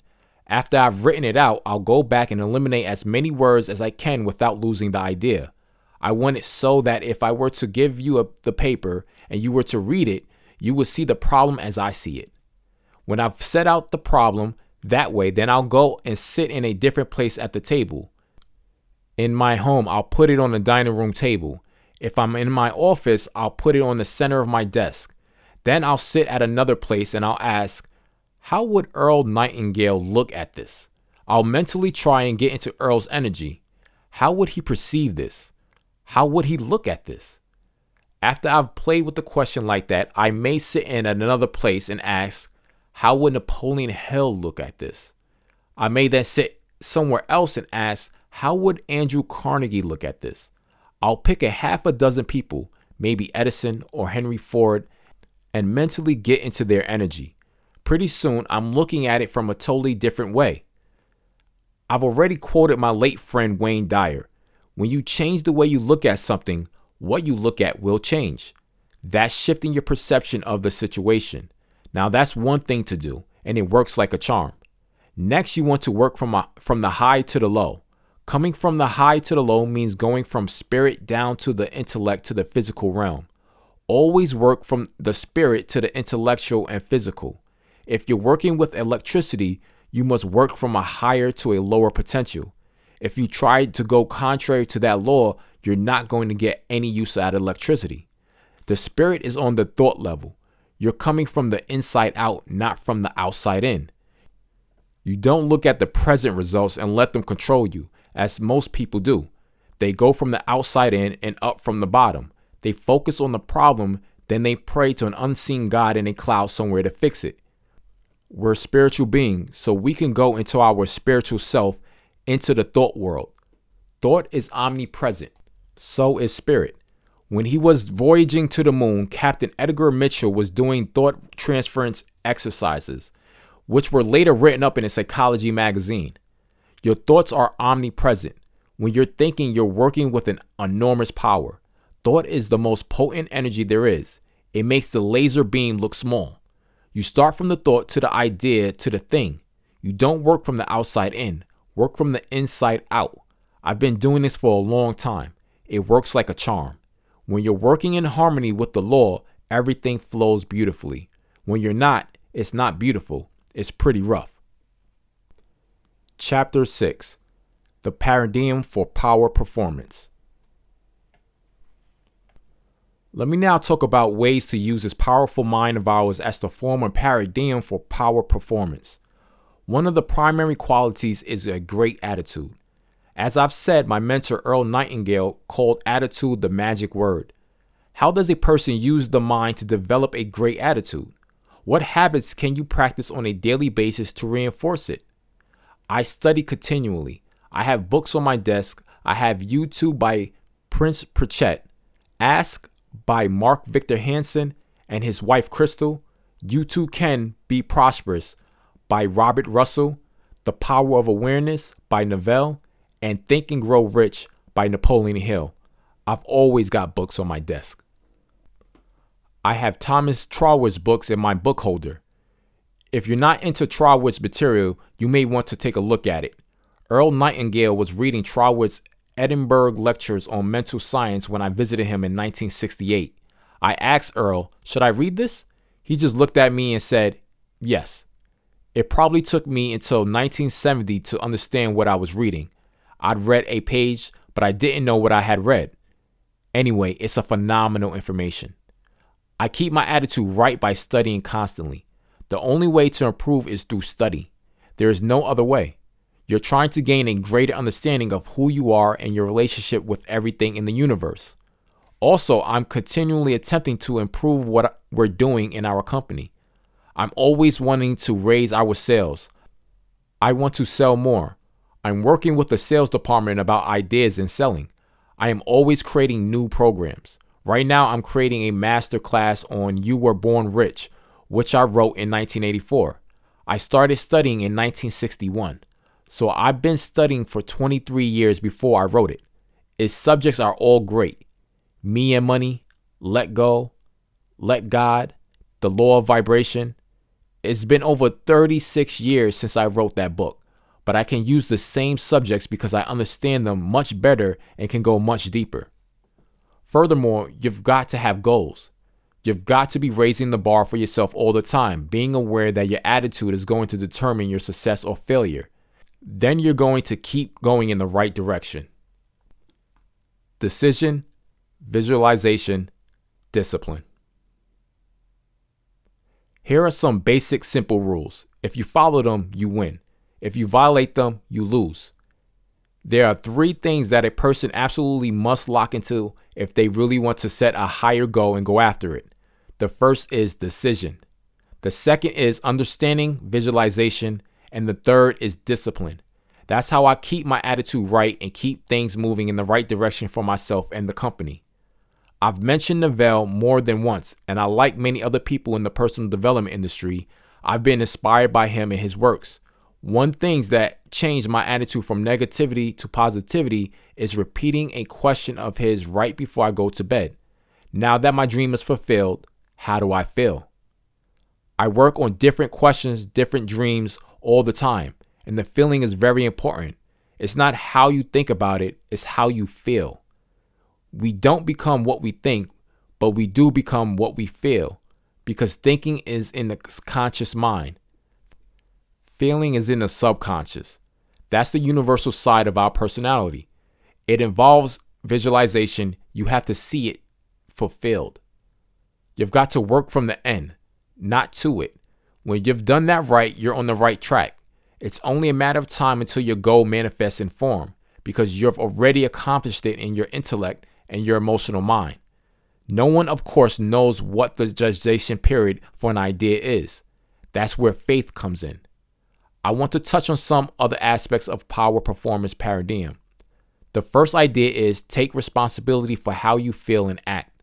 Energy is flowing through us, and it's up to us to direct it in any way we want. We could think of it this way. We are spiritual beings. We don't have a soul. We are soul. Spirit awaits direction from the soul. That's why we're told, ask and you'll be given. You have to build the image of where you want to go. Spirit is always flowing to and through us, and we've got to direct it.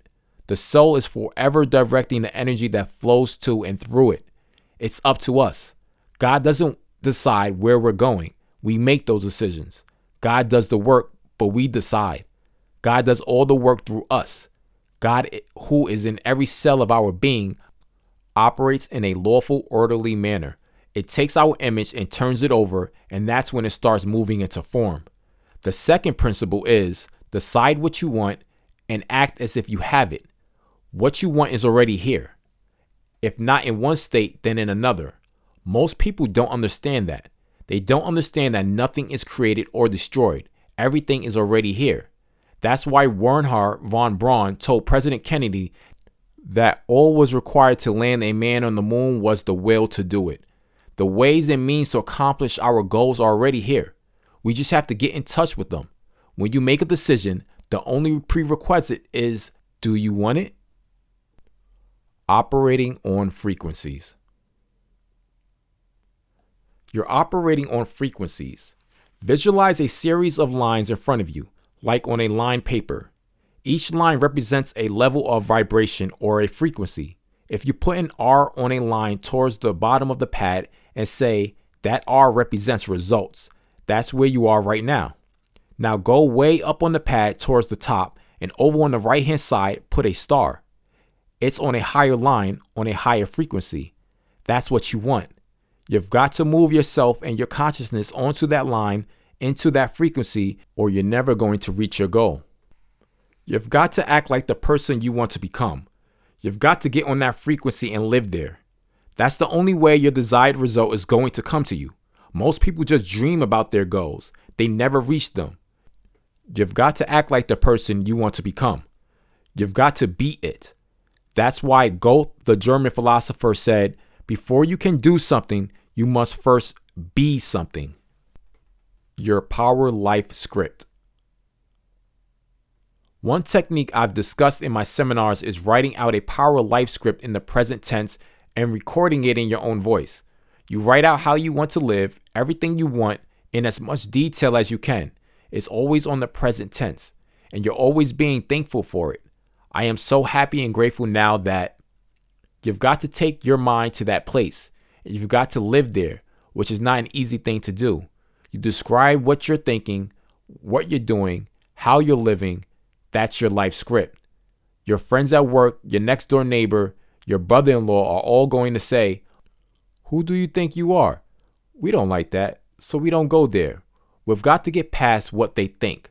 If you don't see yourself already there, talking like it, walking like it, acting like it, you're never going to be there. That's why the imagination is a magnificent tool. Imagination isn't something that kids play with.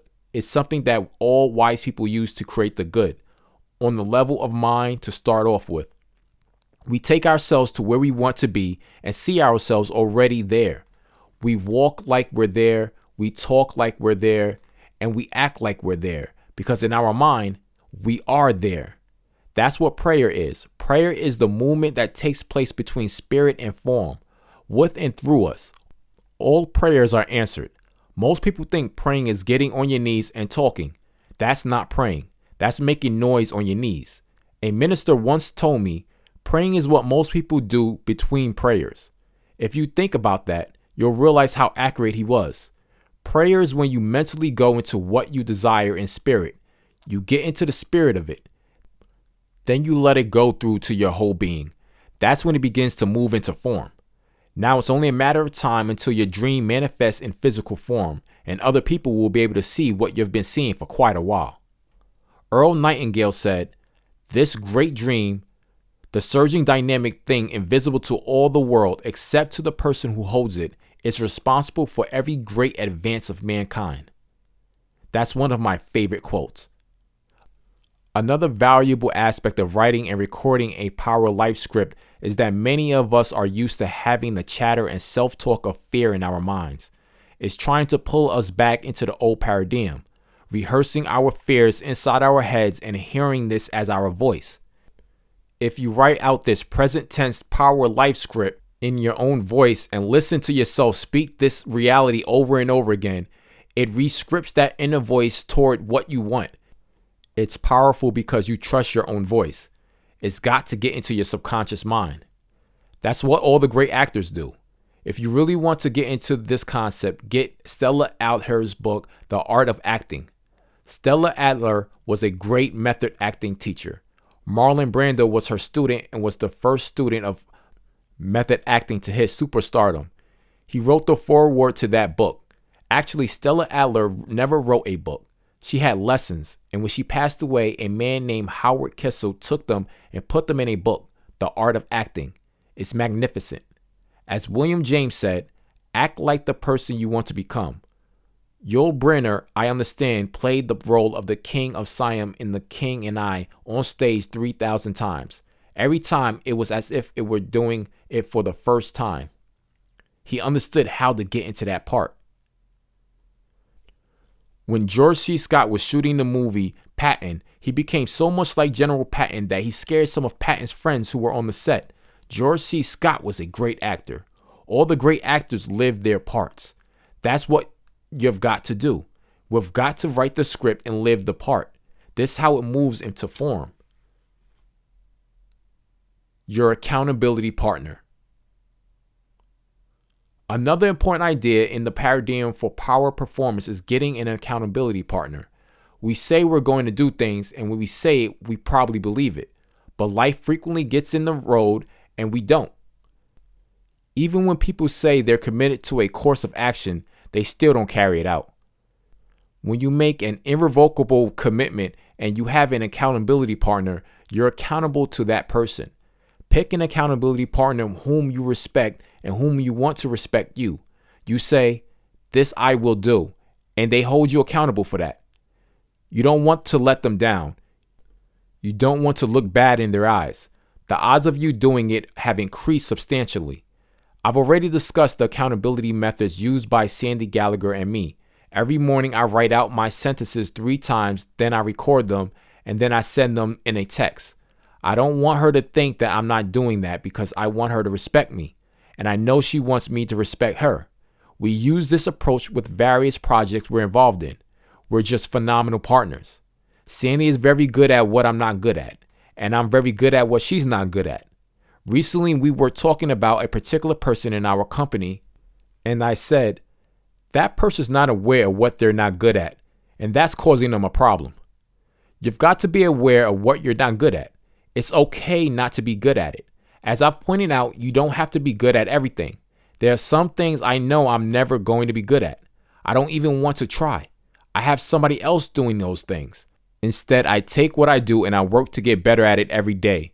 Get better what you're good at, manage what you're not good at, and be accountable to someone. Make sure that when you say you're going to do something, it's going to get done. Feel the vision. The next point is to hold the vision and feel it naturally. Through regular conditioning of your thoughts and scripts about your goals, what once feels unnatural eventually feels natural. You could relate this to driving a car. When I first started, I didn't think I ever learned how to drive. My mother was teaching me, she yelled at me, and I yelled back. She'd say, "Don't you yell at me, I'm your mother." At the same time, I was trying to figure out how to change gears, let the clutch out, and step on the brake at the right time. It felt very uncomfortable and scary, but later you're not even thinking about driving. You're doing it all on a subconscious level. By repeatedly doing the thing you're uncomfortable with, you'll eventually start feeling comfortable with it. Say there's an X idea in your subconscious mind and a Y idea in your conscious mind. X is the programming, the paradigm. The Y idea is the new idea. Say you quit your job and start your own business. You try to get emotionally involved with the Y idea, but the X is quickly going to kick it out. It'll cause you to feel very uncomfortable with the thought of quitting your job and starting your own business. Mortgage your business, mortgage your house, take all your savings. A scary idea. But if you keep playing with that Y idea and getting emotionally involved with it, pretty soon the Y idea becomes an X idea and you're comfortable with it. That's what we must do. We must keep getting emotionally involved in the idea that causes discomfort, and pretty soon it will become quite comfortable. That's when we've turned it into part of the paradigm. Comfort is not a good place to be. If you're really comfortable with everything in life, you're stuck. You're going sideways. You're not growing at all. You've got to be doing something that causes a respectable amount of discomfort and keep doing it until you're comfortable with it. When you are, then set another target that causes discomfort. That discomfort indicates that you're growing. You're going where you've never been.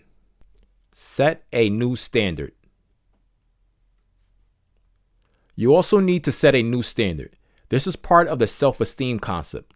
I always attempt to emulate people that I really admire. I want to understand this material as well as Earl Nightingale understood it. I want to understand as well as Thomas Troward understood it, as well as Neville understood it. I pick people who are giants in this industry and I attempt to emulate them. I don't want to copy these people. In his essay, Self-Reliance, Emerson said something brilliant. There is a time in every man's education when he arrives at the conviction that envy is ignorance, imitation is suicide, that he must take himself, for better for worse, as his portion. To envy another person is to look at them and say, I'm not aware that I have the power in me that they've got in them. They use that power to achieve the results they're getting. I don't know that I've got that, so I will envy them. I wish I had their results. I wish I was doing what they were doing. That's what envy is, ignorance. And imitation is suicide. There's no way you can be like anyone else.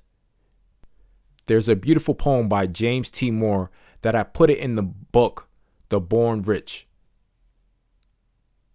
One and only you, every single blade of grass, and every flake of snow. Is it just wee bit different? There's no two alike, you know.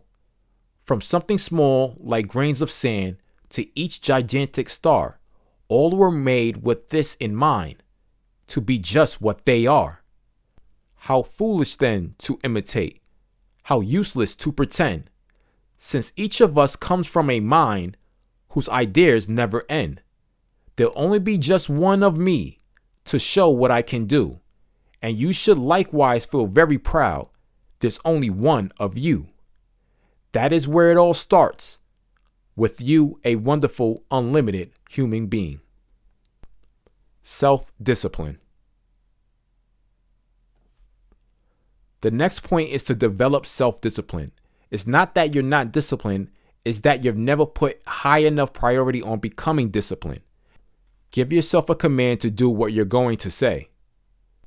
I think everybody's disciplined. Some people are disciplined regarding the wrong things. They do it regardless. Addicts are disciplined. They turn their desire into addiction. I see discipline as the ability to give ourselves a command and then follow it. This I will do. If I just did that, I'll get much better results. Discipline is a command you give to yourself that's going to improve everything that you do. I recently sent a text to a lady. She had started listening to a recording that I had made for her. She used it for a while and stopped and then started to use it again. I found out about it, so I sent her a text saying, "Congratulations, I understand you're using the recording again." The discipline that you will develop listening to this every day for the next 30 or 60 days is going to impact all areas of your life. Use auto-suggestion. Another valuable technique is the use of auto-suggestion in your daily practice. Auto-suggestion is a suggestion from yourself to yourself. It's an idea that you originate in the conscious mind and turn over to the subconscious mind. We're involved in auto-suggestion all the time. Every thought we think and get emotionally involved with is a suggestion. It's like self-hypnosis. When somebody else is giving you a hypnotic suggestion, it's coming from somewhere else. You must keep repeating the same concept to yourself over and over. Earl Nightingale once made a recording called That's Good, describing a situation with his friend W. Clement Stone. W. Clement Stone started with nothing. By the end of his life, he was one of the wealthiest men in the world. Stone had formed the habit of saying, "That's good." It didn't matter what happened. He'll say, "That's good." If you look for good in everything, you will find good in everything, because there is good in everything. My dear friend Michael Beckwith once shared an idea that I love. He said, when anything happens, there's a 3-step approach to it. 1, look at it and say, it is what it is. Accept it. It's either going to control you or you're going to control it. There's your react, respond, dichotomy again. Number 2, harvest the good. There's good in everything. The more you look for, the more you'll find. Number 3, forgive all the rest. Forgive, let it go, completely abandon it. Eliminate procrastination. The next principle is eliminate procrastination and accelerate towards your goals. I think there's only one way to handle this. Everything has an opposite. The opposite to procrastination is decision. When people come to me and tell me they've got a problem with procrastination, I tell them to find someone and have the two of you make a commitment that every day for 60 days that you will read the chapter on decision in Think and Grow Rich. It's the longest chapter in the book and it's incredible. When you're reading this chapter, the two of you don't have to be in the same city or in the same place. You can phone each other. One of you starts reading, reads a few lines and says, pass. The other person picks it up from there, starts reading a few lines and says, pass. Both of you have to be reading while the other person reads, or you won't know where to pick up. If you do this for 60 days, you will eliminate procrastination, which is simply a matter of not making a decision. Chapter 7. The Lessons of Gratitude and Freedom. Gratitude is a magnificent concept. It's funny that it should be chapter 7 of this book, because on the first page of chapter 7, in The Science of Getting Rich, Wallace Wattles points out that the entire process of mental adjustment and atonement can be summed up in one word: gratitude. A writing exercise.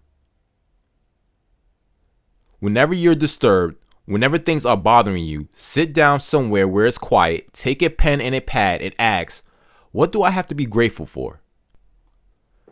Don't just treat this as an intellectual exercise where you just jot some stuff down.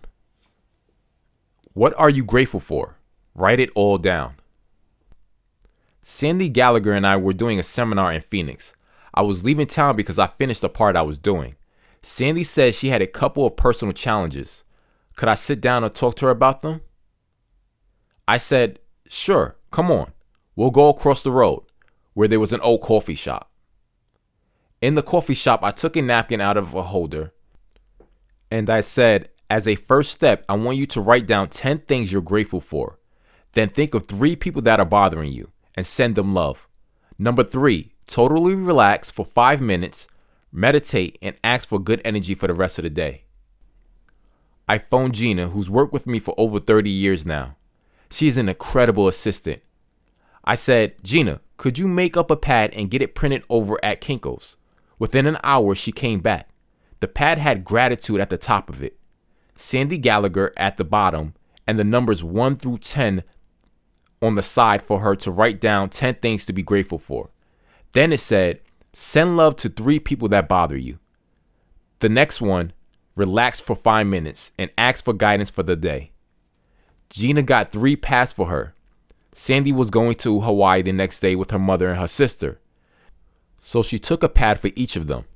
The first morning, her mother and her sister thought she was crazy. Then they started doing the practice to amuse her and fell in love with the idea. They started doing it every morning. They're probably still doing it. Gratitude is the attitude that hooks you up to your source of supply. Send love to people that bother you when you probably like them to be in a car accident. After all, if somebody has hurt me and I'm sending bad thoughts to them, who's in the bad vibration? It's got to come to and through me. The trick is to control the flow. Every flows to and through you. You've got to send love to those people that are bothering you. That puts you in a vibration of love. The benefit for you is enormous. Love everybody. Then totally relax and ask for guidance for the day. I do that every morning. Some of the stories that Sandy tells about the experience from both business and personal perspectives are mind-boggling. It changed her life. In one case, she was having a tough time with some people. It was going to go to court. She imagined that this matter will all work out perfectly, and she gave thanks for and sent love to those people. Within less than a week, that problem, which she had been struggling with for a couple of months, was solved. This is one of the most beneficial ideas you'll ever get. Make a commitment to do this gratitude exercise before you go to bed. The feeling of gratitude is an incredible vibration and hooks you up to your source of supply. Put yourself on a frequency of love. When you put yourself onto a frequency of love, love is all you can attract. You can only attract that which resonates with you. It's all induction resonance. You're dealing with electronics. Your body is an electronic instrument. It's a mass molecules on a very high speed of vibration. Doing this practice puts you onto an incredible vibration, and you start to attract good things into your life. Things happen that you never knew would happen. Your perception is going to shift and you won't have bad feelings about anyone. You stop reacting. When you start asking for guidance, you'll be amazed how fast and how beautiful it is when it comes, and it will come all the time. You may stop to do this anytime through the day. If you're a little troubled, just stop, be quiet, and ask for guidance. It will always come, and ask and you'll receive. In addition, you can keep a gratitude journal. A gratitude journal is invaluable. I think the morning is a great time to set up an attitude of gratitude. Set up the habit of writing down 10 things you're grateful for, sending love to anybody that's bothering you, and asking for guidance for the day. You may want to use this practice through the day. If a problem surfaces, journal it. Don't use this gratitude journal for ordinary notes. Use it for what it's designed for. When you're a little troubled, you feel overwhelmed, or you feel you're certain to react what's going on in the day, get the gratitude journal out. As Wallace Waddle said, gratitude is the entire process of mental adjustment. If you're having a problem, you need a mental adjustment because all problems originate in your mind. A mentor once told me, "You're the only problem you will ever have, Bob, and you're the only solution." He was right. You are the only problem you will ever have, and you are the only solution. When you understand that, you'll start to see the value in sitting down and becoming grateful every day whenever you're having a bit of a problem. It's such a phenomenal attitude, and it changes your life. Just walk away. Another powerful idea for changing your paradigm has to do with freedom. Many times when people look at changing something in their lives, it's to become more free. In our seminars, my partner Sandy Gallagher sometimes says, respect yourself enough to walk away from anything that no longer serves you, helps you to grow, or makes you happy. We're the only ones that can set ourselves free. As Bill Gove said, if I want to be free, I've got to be me. Not the me I think you think I should be, not the me I think my wife thinks I should be, not the me I think my kids think I should be. If I want to be free, I've got to be me. I've got to know who me is. It goes back to studying ourselves, understanding what thinking is actually about, how our mind functions, how the conscious works versus the subconscious, the role that our senses play versus our higher faculties. When we really start to understand all this, I think we enjoy a greater degree of freedom. The freedom that I am enjoying today is far removed from where I was when I first picked up Think and Grow Rich in 1961. I was 26, I never read a book in my life, and I looked at this book and thought it was so thick. Now I've got marvelous libraries in my house and studio. I love books. I've come to love to read, and I think the more you read, the freer you will become. Freedom comes from understanding ourselves and our relationship with our God. The lack of understanding creates a prison for oneself. Some people live in prisons of their own making.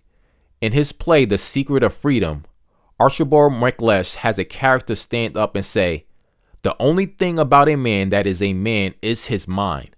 Everything else you'll find in a pig or a horse." The more we study, the freer we become. The more aware we become, the freer we become.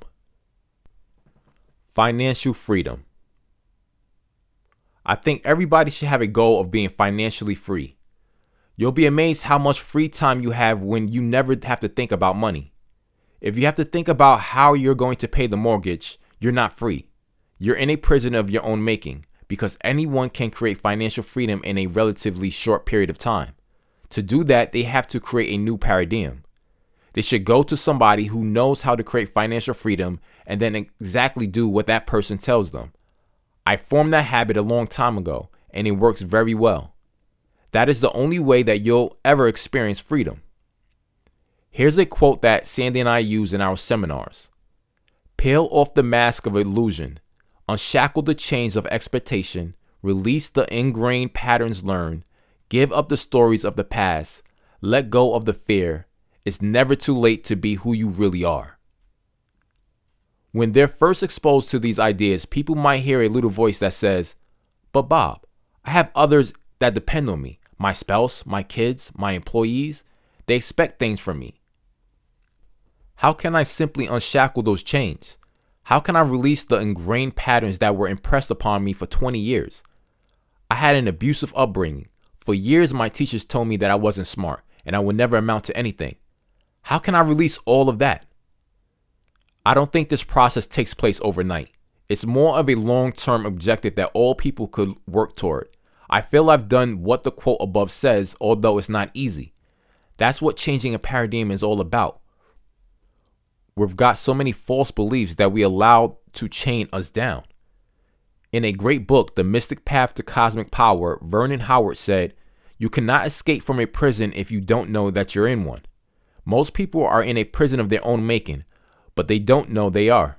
If a person analyzes that quote, they'll realize there's a certain amount of their life that's false and doesn't hold any semblance of truth. We've got to get away from that. Many people feel responsible for others, but actually, we are not responsible for anyone else. We're responsible for our children until they reach a certain age. Then we're responsible to them, but not for them. There's a big difference between being responsible to and being responsible for.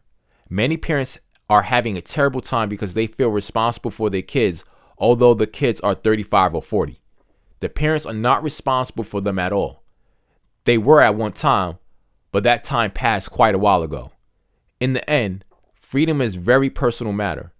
We shouldn't try to impose our own thoughts on other people. In Earl Nightingale's program, he says, "I'm not going to try and tell you how to live your life." Rather, he gives you a great suggestions, and if you follow them, you will live a very good life. By following them to the best of my ability for almost all of my adult life, I enjoy a degree of freedom today that I didn't think was possible when I started studying, and it keeps getting better. We're born free, but we're not. We're born with all the tools to create the freedom, but we're also inherited many false beliefs and paradigms. Somebody else originated them many, many moons ago. Now it's up to us to recognize what beliefs we are operating with that are false and get rid of them. That's really the trick of life. I have spent many years and I will spend the rest of my life doing that. Chapter 8. The benefits of changing your paradigm. In this chapter, I want to look at the effects that you'll see in your life from changing your paradigm. Changing your perception. The first thing is perception. You cause your paradigm change by shifting your perception. Take the ability to earn money. Today, without any difficulty, I can earn more money in an hour than I used to earn in an entire year when I first picked up Think and Grow Rich. I had the ability to do that then, and I had all that talent within, but I wasn't aware of it. My perception of life kept me stuck where I was. I thought this was normal for me. It wasn't normal at all. But I accepted it because I really didn't think I could change it. I did change my belief system, but a shift in perception precedes the change in belief. You can close your eyes and change your perception. Perception is a mental faculty that enables you to change how you see things. It enables you to become aware of the power and potential that you have but weren't even aware of it. Perception is a mental tool. It is to the mind what hearing or sight is to the body. Our physical senses enable us to communicate with the material world. Our higher faculties enables us to communicate with the unseen world, with the world we have never even seen, that we're not even aware of. Our creative faculties enables us to create the kind of world we want. The first thing you have to do is see it in your mind. You've got to shift how you look at things. When you change your perception of yourself and what you're capable of doing, the world starts to spin totally different for you. Mastering time. Another area of life that will change as a result of shifting your paradigm is your use of time. Everybody gets exactly the same amount of time, so it's what we do with our time that makes a difference. From the perspective of service, I accomplish more now in a day than I would have done in a year prior to studying any of this. Let's suppose a salesperson makes an extra call a day. When they're finished, they say, "I'll make one more call." And they do that 5 times a week. Let's suppose that isn't a very good salesperson who closes 1 out of 5 sales presentations. They will be making 50 sales a year that they wouldn't otherwise have made. Let's suppose they're earning $100 a sale. That's $5,000 extra a year. Earl Nightingale got more done in a short period of time than anybody I've known. I never saw the man hurry anywhere. I watched him for 5 years of working with him. He accomplished more in a short period of time than anyone else I've ever known. One day I went on a speaking engagement with Earl in downtown Chicago. I never had a chance to be with him alone, so I jumped at the chance. When we were having breakfast prior to the engagement, I asked him, "Earl, how do you learn to master time management?" He looked at me and said, "What the hell are you talking about?" I've never mastered time management. Nobody does. Time can't be managed. I merely manage activities. He pulled a card out of his pocket and said, "I merely write down at night what I'm going to do the next day. The next day I wake up and I do those things. It's all decided." Once I developed a seminar called A Sense of Urgency. I see a sense of urgency in a person who's able to get a lot done in a short period of time in a calm, confident manner. If a person doesn't have a sense of urgency, they've got a lot to do. They'll probably cause confusion and panic with everybody they come in contact with. With a sense of urgency, you get a lot done in a short time in a calm, confident manner. A lot of what we're doing, we don't have to do it at all. So you can save a lot of time there. Some of the things we think have to get done will get done through neglect. They don't have to be done at all. You also have to delegate. Once my wife was overwhelmed with a ton of work on her desk. She asked, "Will you help me?" "Okay," I said, "but you got to do what I tell you." "I will," she said. She had all kinds of things piled on the desk. I picked up one at a time and said, "What's this? Does this have to be done?" "Yes," she said. "Well, then, do you have to do it?" "I really don't." She had an assistant named Helen. And in the end, my wife didn't have much to do, although now Helen did. She asked, "How's she going to do that?" "That's Helen's problem. It's not yours," I said. "If Helen can't get it all done, she'll have to hire an assistant. But she has to hire the assistant, not you. If you hire the assistant will be working for you, not for Helen." My wife learned a lot that day. She became much more productive because she learned that many of the things she was doing, she didn't have to do at all. Utilize creativity. The third area of life influenced by our paradigm is creativity. I can use myself as a pretty good example. When I finished the 8th grade, my teacher asked, "Bob, where are you going to go to high school?" "I'm going to Marvin Collegiate." "Oh, Bob, don't go there. You'll never do well in business. Go to Danforth Tech and get a trade." What did I know? My teacher was like a god.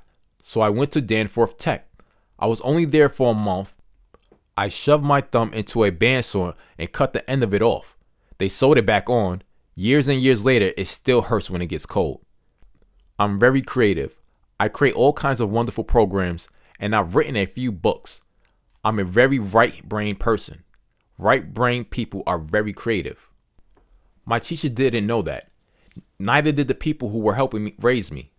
Some people seem to be more adept at creativity than others, but no one's more creative than anyone else. We are all creative. It's just that some utilize their creative abilities more. We're all truly expressions of God. Our higher faculties are the creative faculties of perception, will, reason, imagination, and memory. We've got to learn what they're for and how to utilize them. Then we become very creative.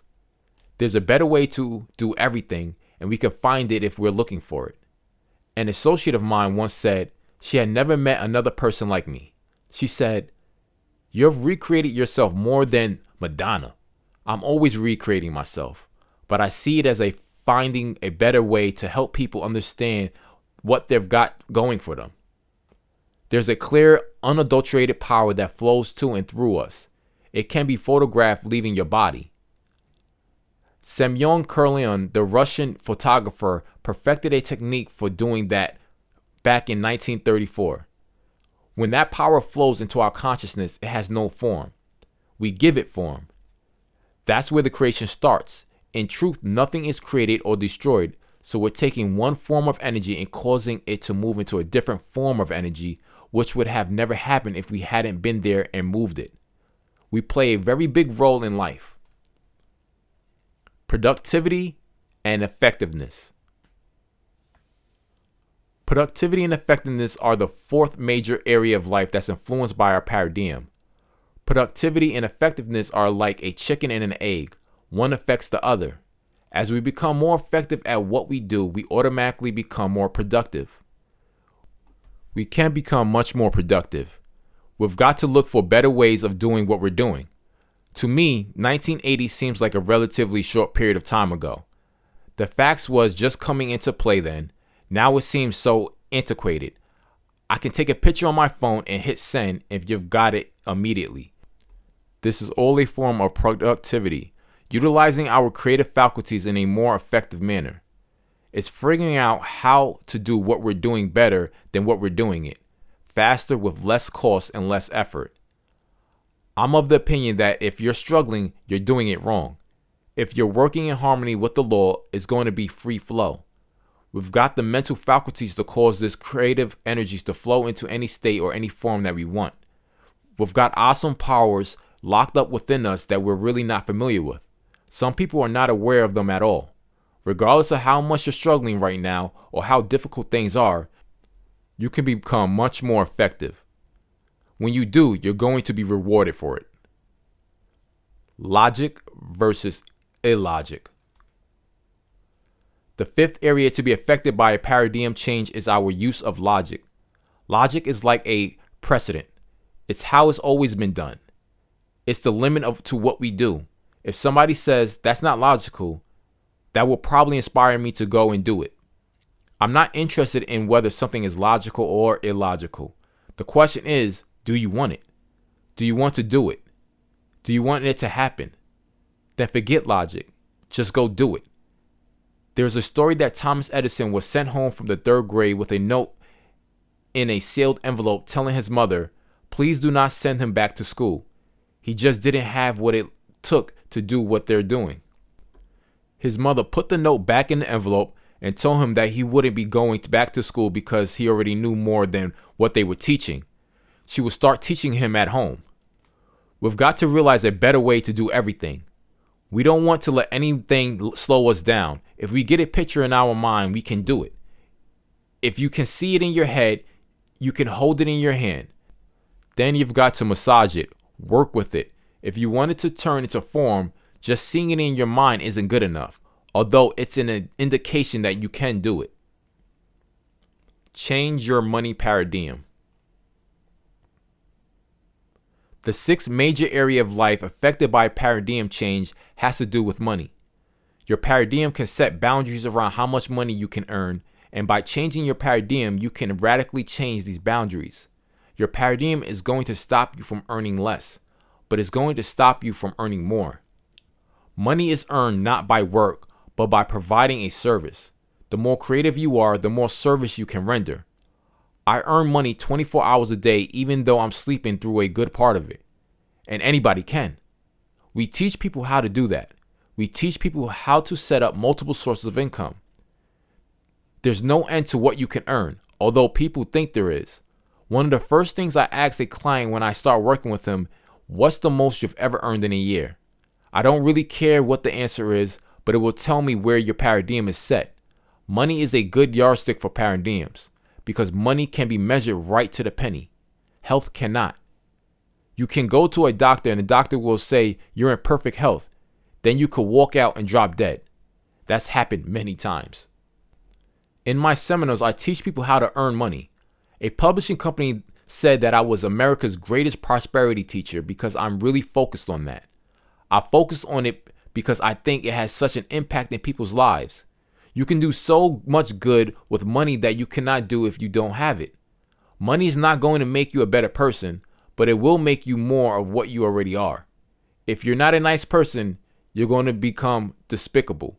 If you are a nice person, you will become much nicer. Money's a magnifier. There's no limit to what you can earn, but to earn it, you have to provide service. That doesn't mean you have to work, but you have to provide service. How many millions of dollars does the singer Taylor Swift earn in a year? And she doesn't really work that hard, although she probably has spells where she gives a lot of energy to her music. Every time one of her records is playing, she earns some money. And of course, millions of people are listening to her recordings. She's entertaining them. She deserves to be rewarded for that, and she is. Money is a reward we receive for service rendered. As I've already emphasized, the amount of money you earn is in direct ratio to the need for what you do, your ability to do it, and the difficulty there is in replacing you. Years ago, at a place where I worked, I went up and asked the president what I had to do to earn more money. Do you want a raise? He asked. No, I don't want a raise, I said. I just want to know what I have to do to earn more money. How much do you want to earn? I think it was back in 1970s. I said, I don't know, 100,000? You couldn't earn 100,000. Why not? I said you couldn't. That's all there is to it. I knew that my 10 years there was shortly going to be coming to an end because somebody else was deciding how much I could earn. Never let anybody decide what you're going to earn. That's something you've got to decide. If you're letting someone else decide and you're not happy with it, you know what you have to do. You have to get out of there and go out on your own. Entrepreneurship is incredible. I personally believe that network marketing is one of the greatest ideas that ever come down the road. I'm not in network marketing. I'm much too mature to go and work another field, but it's a place where you automatically set up multiple sources of income. Wealthy people historically have had multiple sources of income. The ability to earn money is definitely a matter of your paradigm. If I'm working with people, that's one of the first things I change.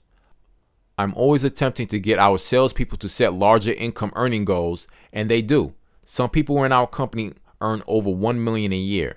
One guy might go up to around $4 million or $5 million this year. There's no limit to what we can earn, and we've got to understand that. We've got to understand the law of governing the earning of money, and then we've got to get busy doing it. As I've mentioned, we started a company, or rather a division of our company, MSI Connect. MSI stands for multiple sources of income. You connect with other people that are setting up multiple sources of income. Thousands of people all over the world belong to MSI Connect and are working together and helping one another. It's a great way to earn money. They can go in and sell something and somebody else can come and buy it. We've got a big marketplace. We deal with a lot of people. Selling is the highest paid profession in the world. A commission salesperson is the highest paid person in the world. No one can earn the amount of money a salesperson can earn. Nobody can come close. We have to realize that everything we could ever want is already here. We've got to get in harmony with it. When we think of good that we would like to have that we haven't got, we're not in harmony with it. The question is, how do I get in harmony with it? How do I raise my own level of conscious awareness? Study is the only way. I can't do it for you, and you can't do it for me. I couldn't do it for my children, and you can't do it for yours. You can't do it for your wife, and your wife can't do it for you. We're the only ones that can do it for ourselves, but we've got to get involved, understanding that all things are possible. That is not just some nice religious statement. That is a fact. I believe I'm an excellent example of that. If I can win, anybody can. The odds of it happening were ridiculously remote, but it happened for a good reason. I read good books, I listened to good recordings, I was tutored by excellent people, I chose my mentors, I don't mix with anyone who isn't working on goals, who isn't going somewhere in life. I don't want to hang around people who are complaining. I subscribe to Earl Nightingale's principle. Don't talk about your health unless you're talking to a doctor. If someone starts complaining about their health to me, I tell them I'm not a doctor. It's something we can work at and we can do it. We can do it well. Get a good teacher. Good teachers are worth their weight in gold. If I'm mentoring a person, it will cost them a lot of money, but they quickly find out that I'm worth a lot of money. I teach them how to become worth a lot of money. Everyone is worth a lot. It's just that everyone doesn't believe it. When we do, everything starts changing, regardless of where the person's at. No matter how much they may be struggling, they can change it. They have to sit down and write out what they want. I don't care if you believe you can do it or not.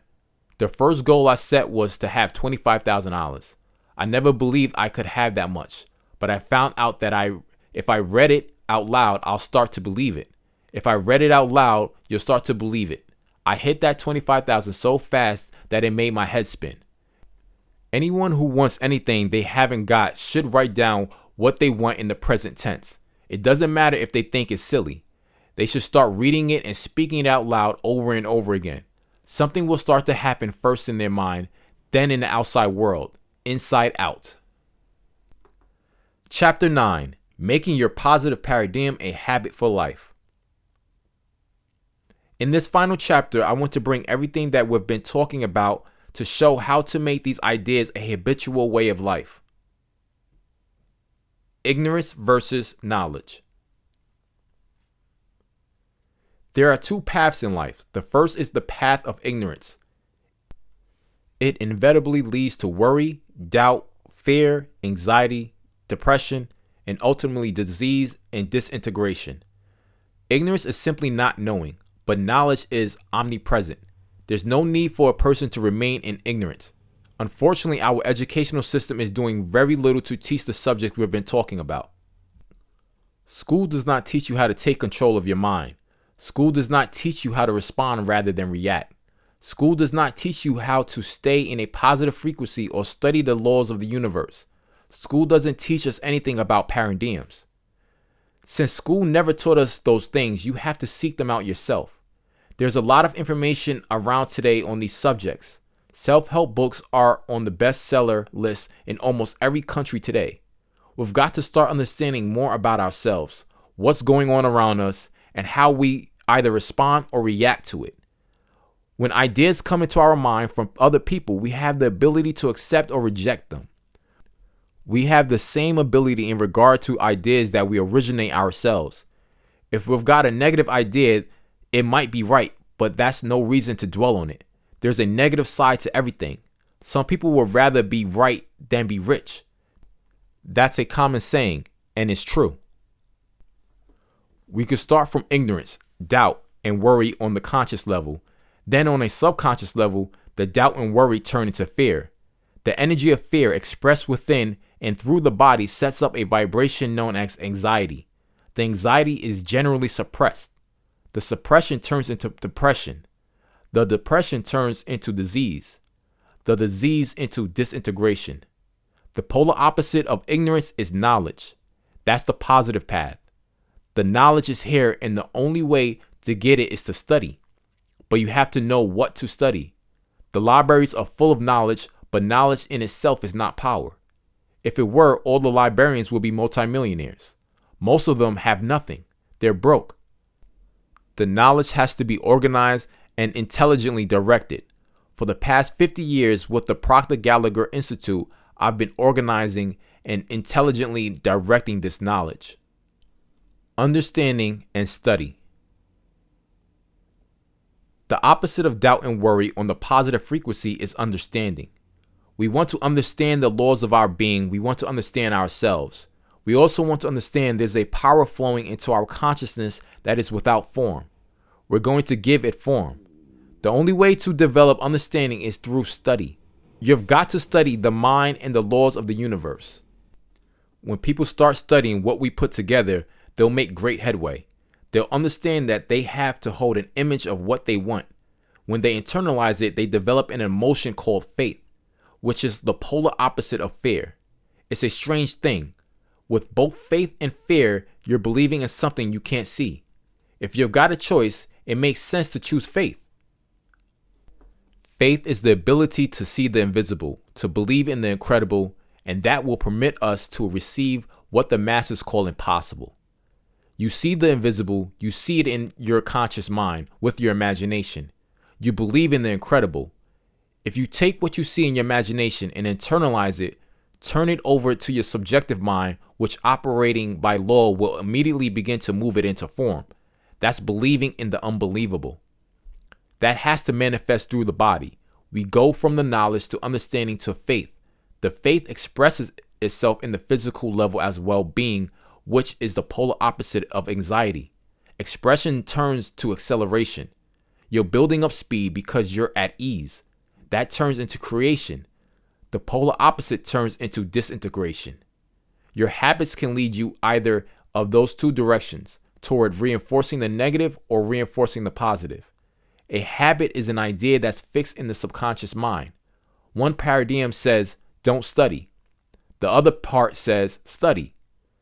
You set up your habits and you determine whether you're going to develop good habits. The habit of repetition. When I was young, I was never in the habit of studying. I never studied anything, either in school or when I got out of school. However, after I first heard of Earl Nightingale's recordings, I couldn't stop listening to them. Through the repetition of listening to the same thing over and over again, I formed the positive habit of studying. That habit changed my paradigm and changed everything about where I was going and what I was doing. Anyone can do that. If you keep studying this material, good things are going to keep happening. We're in the age of instant gratification, instant everything, but this process doesn't take place in an instant. It can, all things are possible, but that's rare. Developing this positive habit of study goes against another part of our paradigm, whereby you read a book, then you go on to something different. That's not the way it is here. You get the book, read it, and read it again and again. I have all the original records that Earl Nightingale made, and I listen to them frequently. It's a habit, and that habit has changed my life. I earn millions of dollars today when I used to have difficulty earning thousands. I have work to do all over the world today when I had difficulty finding a job. The habit of studying the right material will change your paradigm. I've watched people that were castaways in life become useful citizens. When your paradigm changes, your life changes, because the results in life are an expression of the paradigm. The paradigm causes the action, and the action sets up reaction. As the action and reaction come together, they alter our condition, circumstances, and environment. That's the way it works. What do you really want? If we are committed to staying on this pathway of knowledge and to start to produce amazing results in our lives, it's critical to start at the basic level with the question, what is it that you really want? The problem with many people is that they don't believe they can have what they want. As little kids, we run up to our parents saying, Mommy, Daddy, I want. We want everything under the sun. They'll say, you can't have everything you want, or how are you going to get that? No child can answer that question. When they get older, you can't have everything you want stays a part of their paradigm. When we can grasp that we can have anything we want, we do not have to know how to get it. We only have to know that we will get it. The second you see something in your mind, what you want to realize is where you're going. You've taken your imagination and you've raised your level of consciousness to a much higher frequency. Now you may only stay there for moments, then go back to where you are. If you get there, stay there for a few minutes. Massage that concept, play with it, roll it around your mind, paint it differently, put yourself in it, see it happening, experience how it would feel, then say, I can do it. I don't know how, but I can. An Oscar, an Emmy, and a Tony. If a person comes to me and says, "This is what I want," I can show them how to get it. There was a movie producer in Los Angeles named Phil Goldfine. Phil was talking to another man, Ed Morrissey, and he asked Ed, "Did you read the book Born Rich?" "Yeah, I know the author." Phil said, "You don't know him." "I know him. This is an incredible book." Ed just laughed and said, "Okay, I'll phone him." So he phoned him. He said, "Bob, there's a guy here who wants to talk to you." Phil got on the phone and said, "God, I'd love to sit down to talk with you. Where are you now?"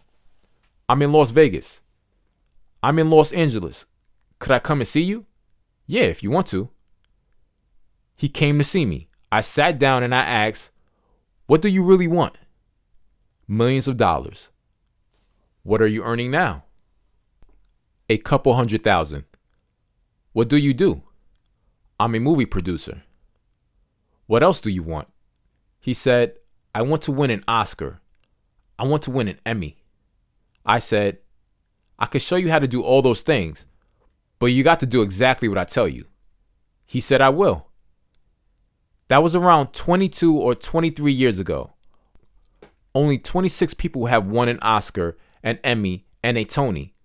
Phil phoned me in 2019 and said, "I'm going to opening night at Tootsie. You want to come to New York?" "Yes." I flew down to New York and I met him. He won his Tony for his musical Tootsie. He was the 27th person to win an Oscar, an Emmy, and a Tony. He's also won gold medals in swimming.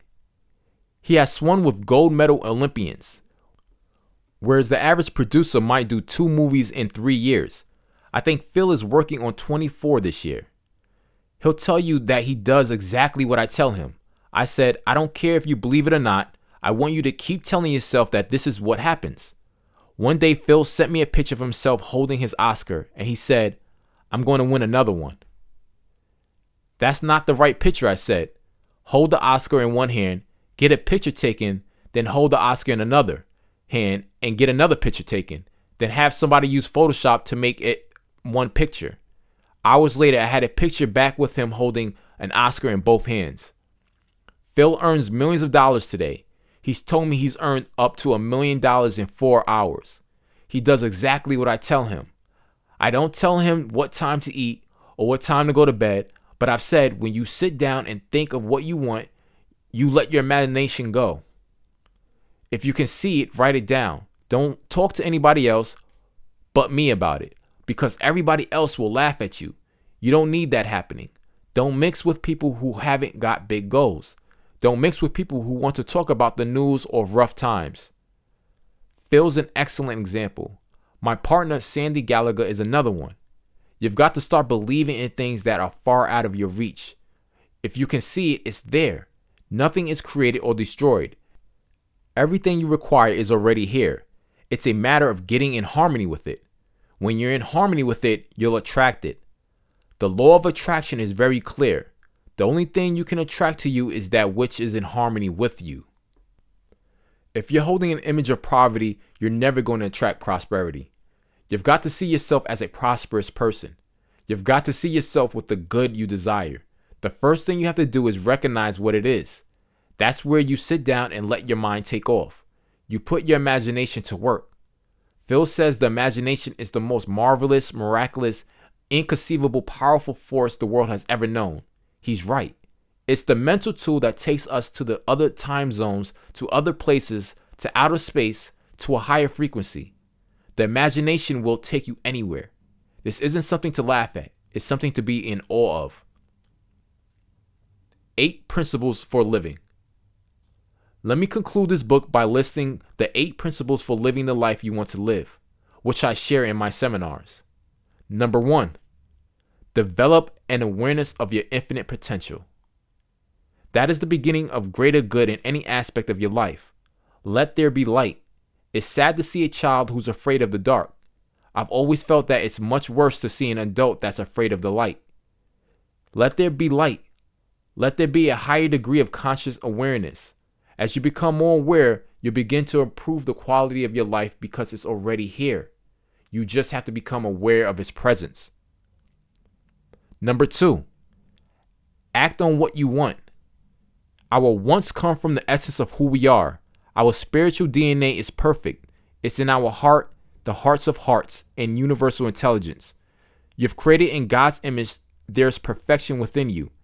That perfection is seeking expression within and through you. It is always for expression, expansion, and greater good. Its expression comes to your consciousness as wanting. I want this. You will go out of your way for what you want. You will do things that are abnormal to get what you want. You'll run when you're weary. You will study when you're tired. Our wants come from the essence of who we are. It's God's or Spirit's way of saying, let me work through you to create a greater good. Wanting is not getting. Getting is a side benefit of wanting. Wanting is growing. Number 3, make a decision. Everything you're getting because you're programmed to get it. You're in harmony with it. You're not in harmony with what you want. That's why you haven't gotten it. When you go after what you want, you've got to change the paradigm. You've often heard the saying, old habits die hard. The paradigm does not want to change. It wants to keep expressing itself over and over in the same way.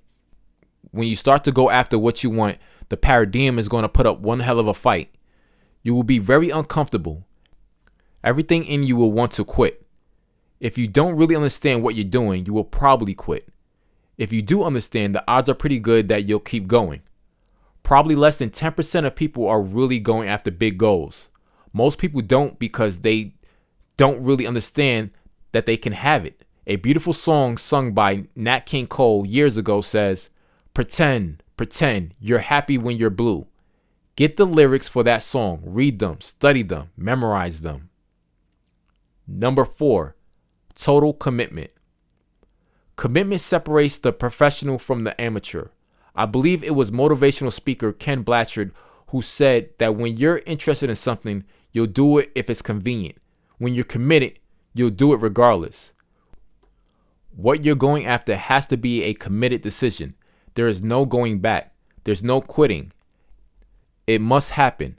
Understanding the laws makes it much easier, much more of a pleasant trip. Number 5, accountability. Earl Nightingale called this your success insurance policy.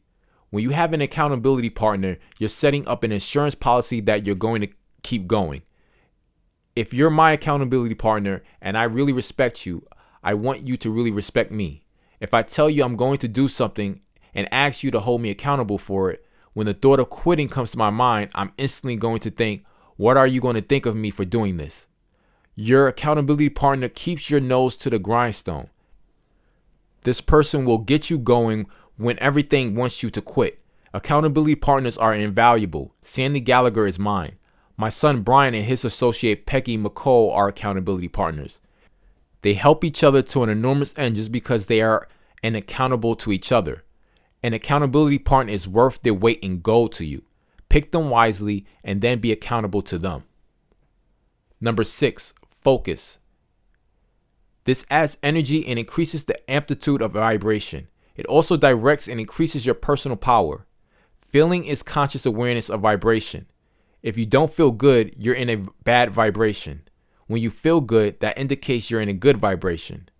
If you're in a shopping mall and somebody behind you is staring at you, you will feel it. They're focused on you. They're concentrating on you. They're taking the energy flowing into their consciousness and directing it at you like a laser. Their thoughts hit your brain and set up a vibration. You feel that energy, you feel them staring at you. You turn around and sure enough, they are. Concentration increases amplitude of vibration. It takes the energy and speeds up its projection, giving the energy a laser-like focus. That's why focus is so important. Focus is an act of will. You can develop your will by taking a candle in a holder and putting it opposite your favorite chair. When you're alone, light the candle, sit and stare at the flame, and keep staring at the flame until you become one with the flame. If your mind wanders, with your will, bring it back to the flame. Every time it wanders, bring it back. Don't feel bad, just bring it back. You could also put a dot on the wall in front of your favorite chair and stare at that dot. When your mind wanders, bring it back to the dot. When you can concentrate on one thing, you can concentrate on anything. because you're strengthening your will. The will is the mental faculty that enables you to hold one idea on the screen of the mind. As Emerson said, the only thing that can grow is the thing you give energy to. When you're focused, you're giving more energy to the thing you want. Number 7, discipline. I suggest that you commit to reading this book every morning for 30 minutes for 60 days. I also recommend involving a partner in this project. Find a friend. If they don't have a copy of this book, buy one and give it to them. Write a little note in it. They will love you for it. Then say, I would like to study this book with you every day for 30 minutes. Make me accountable, and I'll hold you accountable. At the end of the 30 minutes, we'll check in and discuss what we've learned. If you will commit to doing that, the benefits you've read about in this book will all come to you because you'll deserve them. You'll have earned them. Number 8, visioneering. Visioneering is exercising the imagination to grow through the achievement of what you're seeking. It brings order to the mind and attracts to you the things you need in an orderly way. The average person's mind is a helter-skelter of ideas flipping all over the place. When a person is visioneering, they're bringing one thought onto the screen of their mind and they're focused on it. They're beginning to live it. They've brought order to their mind. Troward said that order is heaven's first law. It's a heavenly thing to visualize. It's a marvelous thing to do. You'll get very good at it. You'll definitely improve your income, your health, your relationships. Implementing the idea in this book is a matter of making a firm commitment, picking an accountability partner, and starting right away. Start today, not tomorrow. Start right now. Commit the second you read these words. If you're going to give 30 minutes a day, start right now.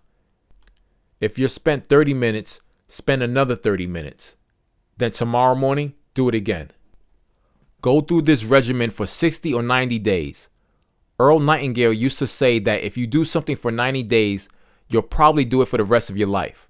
I'm inclined to agree with him because you turn it into a habit. Study. The rewards you will gain from it are astronomical. They're far beyond what you could ever hope for. The end.